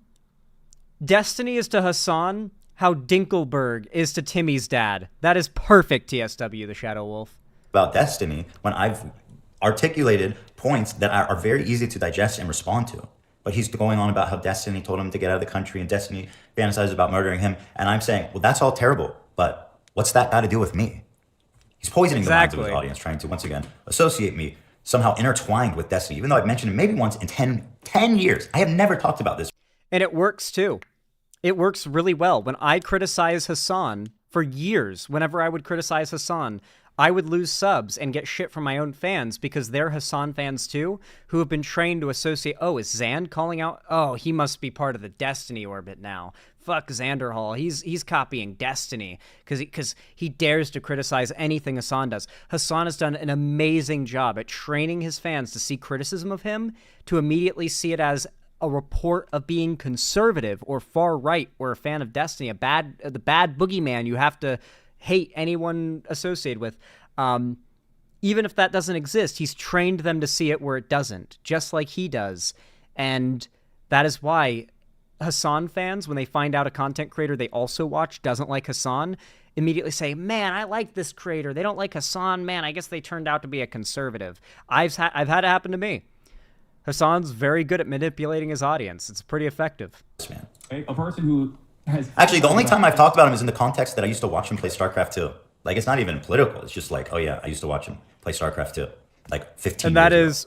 Okay. Yeah, I was about to say, that might be 15 or 16 years ago. Like, yeah, okay, so maybe Ethan Klein did watch Destiny over a decade ago, before Destiny did politics, when Destiny was the largest streamer on all of Justin TV because he was the pro StarCraft streamer at the time. Like, he was literally the most viewed Twitch streamer, or Justin TV streamer at the time. Twitch wasn't a thing, it was Justin TV. And he was playing StarCraft. He wasn't even in politics back then. So, damn, the secret connection has been discovered. Hassan has destroyed Ethan. Person who has fantasized about executing me numerous times over. A person who has had prominent Nazi figures on his broadcast talk about killing me. Prominent Nazi figures who hate you too. Look at this. Oh, yeah, listen. Not only non-existent connection between Ethan Klein and Destiny, but now instead of actually acknowledging arguments Ethan Klein has made, Hassan gets to just complain about Destiny and talk about, like, you guys remember how bad Destiny is, right? Destiny said all these awful things, and without even demonstrating a connection, he can lump all the moral negativity of all these behaviors of Destiny onto Ethan Klein. And now Hassan's fans won't listen to a single argument. Hell, they won't even hear Ethan Klein say that he is opposed to the genocide in Gaza. Because if they hear that, then all of a sudden the idea of what Ethan Klein believes that Hassan has pushed on his fans evaporates. All of a sudden it's like, wait, Hassan said you don't believe there's a genocide in Gaza. If they even take a second to watch an Ethan Klein video, Hassan fails. That is why so much effort is put in by Hassan to poison the well. He's so desperate because he has to prevent as many of his fans as possible from hearing the opposition's argument. It's very important for his fans to write them off as crazy, deranged, and to just keep watching him. Now you like Destiny? Really? I have not said anything about Destiny, but okay. Fucking Sam Hyde doesn't like you either, dog. I didn't say anything about Sam Hyde either. Once again, I don't know what's happening.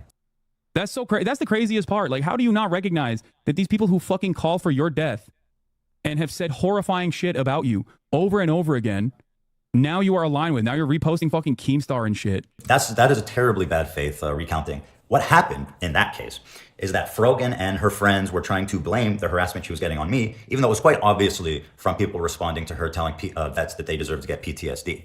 What I was doing, clearly in my stories, was I was showing tweets from all these conservative sources showing that the harassment she's getting is from them. I in no way endorsed it at all. I showed a picture of like Donut Operator tweeting about it. Dude. Yeah, that sounds like Hassan. Like, Hassan accused Ethan Klein of his fans harassing Frogan. Ethan Klein responds, "No, it's not my fans. Actually, here are a bunch of prominent conservatives that have been encouraging the harassment, and it's probably their fans, considering it's like Keemstar and conservative figures." And then Hassan responds by framing Ethan Klein showing those tweets as signal boosting and agreeing with them. Yep, that sounds straight out of the Hassan playbook to me. Some cops account tweeting about it, Drama Alert tweeted about it, and a few others that had massive presence on Twitter and were talking about Frogan. So to say that I'm now reposting Drama Alert, implying that I'm co-signing or supporting him, is so bad faith that it could only imply that he knows exactly what he's doing, that it's actually that bad faith. That he's just essentially lying and doing a character assassination. What a silly, sad, pathetic state of affairs, dude. Jesus Christ. It makes me so fucking sad. Okay, well, apparently he's disappointed and he's sad about a bunch of things that have nothing to do with me. So going back, you can see there's layers and layers and layers of character assassination, propaganda, logical fallacies, and not one response to any of the points that I've actually made. And it seems obvious to me that he's trying to poison his audience against me by misrepresenting my beliefs and just straight up lying about things that I said and things that I believe. Now, this just came out. I just saw this on the subreddit, but things like this I like to get ahead of as quickly as possible, because I do not want him to be allowed to set this tempo as if this is the official narrative. I must fight this at every point. And once again, if you're a Hassan fan, challenge him to do better than this. This is dishonest. And more than that, I'd like for him to just respond to one of the points I made, just directly. Anyway, that's my video for the evening. Have a great one. Yeah, no, I mean, like, I've been in the situation before that Ethan Klein is in, to a degree. Like, I've called out other creators in the space that I was friends with, and Hassan and Ethan were friends, for genuine, like, not just disagreements in politics, but disagreements over things that are, like, a pretty big deal, you know? Like, it's just... To have that responded to with so much vitriol, and to have the person you're calling out attempt to moralize against you, I've been there. I know what it's like. Ethan Klein is having a character assassination campaign done against him by larger figures with more prominence to frame him as a bigot when his criticisms are actually coming from a more progressive place than where the takes from the people he's criticizing are. I've had this happen to me multiple times. I know what it's like. I've been there. It fucking blows, dude. It really does suck. It does really suck that the current, like, left-wing content creator complex, like, industrial complex, is so full of, like, hacks and shitheads that they will, like, try to destroy you, it seems, if you call them out, especially if it's from the left. If you call them out on something from a left-wing point, Jesus Christ, it'll send them ballistic, because it's all this, like, contest of being woker than thou. And I don't mean that in, like, the conservative sense. I mean that literally. Like, being more progressive than another content creator is, like, a badge of honor in this space. So if you can just prove that you're more progressive than this other figure by claiming they're associated with Destiny or they're similar to Steven Crowder, then that's enough of an argument for why a creator is awful. It's literally the same logic that DJ Mule used against me, and somehow Hassan fans are falling for it, despite, at least I saw a bunch of the left recognize that... you know, DJ Mule's arguments were dog shit, that they were fallacy and shitty, and yet people are still going with them when they're against Ethan Klein from Hassan. if dog shit opinions and takes and slander come from the right face, then people will run with it seems. And it's at least enlightening to see that Ethan Klein is calling it out. Comments are turned off on this video because Ethan has been getting fucking, like, dogpiled by Hassan's fans. I don't necessarily like the comment turning off stuff. I think that's a little cringe, but I can kind of understand it. If, like, the hate has been so anti-Semitic, it's like, yeah, we should probably not allow the comments on this one, you know? Like, let's keep the Nazis from spamming their anti-Semitism in the comments of this one. Let's keep it out. So I get it. I get it to a degree.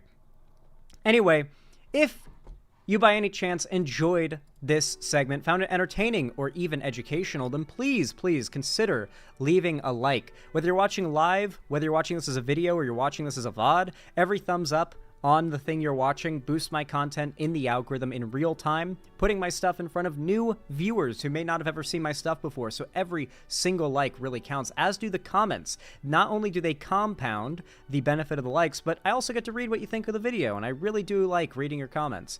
And of course, if you haven't already, consider subscribing and ring the bell icon to turn on all notifications so YouTube actually tells you when I go live or upload a new video. And of course, if you want to see anything else from my stream, if you want to, you know, support it financially, if you want to go the extra mile and you can afford it, consider donating, subscribing, or gifting us up on my website, xanderhall.com/live, or support me through YouTube, Twitch, Streamlabs, StreamElements, Patreon, or buying merch in the Streamlabs link down below. And don't forget to follow my social medias linked down below too. And finally, do not forget to join my fan Discord. It is free to join. It is the main hub of my community and fan base. It's great. I host game events, call-in streams, and/or watch parties once a week there. And on top of that, I announce all my new uploads and streams. So if you're not already part of the Discord, you better hop right on in. Like I said before, link in the description. But with all that said, thank you for watching, and have a good one. How do you guys like that segment? I feel like it came out pretty damn good. And just in general, how do you guys like today's stream? Time flew by with today's stream. It's already been 4 hours. Hot damn. Gonna be wrapping up in a little bit, but I'm gonna hang out with chat for just a little while before I do that. It's been a good stream? Hell yeah. Well, for those of you guys who don't know, I'm gonna be streaming tomorrow and the day after that too. Tomorrow's stream will be like a normal stream, probably like a bit denser than this one's, just because we had that really long segment to do today that took up a lot of the stream. But then I'm also going to be streaming on Friday, for obvious reasons, because we got to do our watch party, though it's going to be a shorter, smaller stream, and it's going to lead directly into the watch party. We're probably going to be watching more Walking Dead. It's going to be goated. We're going to get nice and spooked for Halloween time.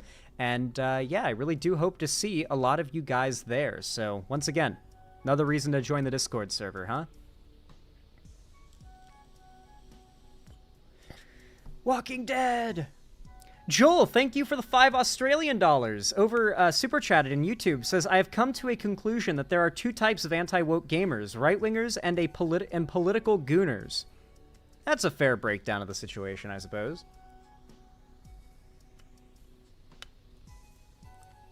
What am I going to dress up as for Halloween? Nothing this year, unfortunately, but maybe in future Halloweens I'll dress up for Halloween. That could be fun. Pastor Dean is going to put his hands on you, apparently, Ashroom. Oh, I'm sorry to hear that.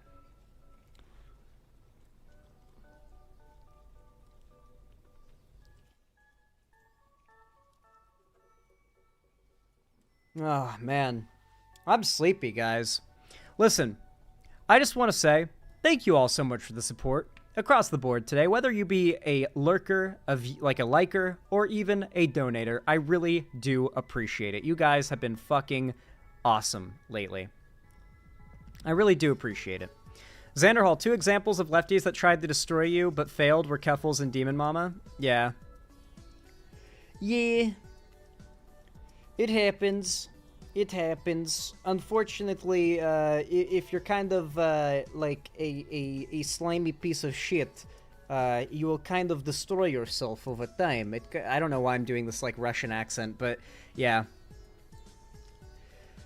It fucking happens. It's depressing though, dude.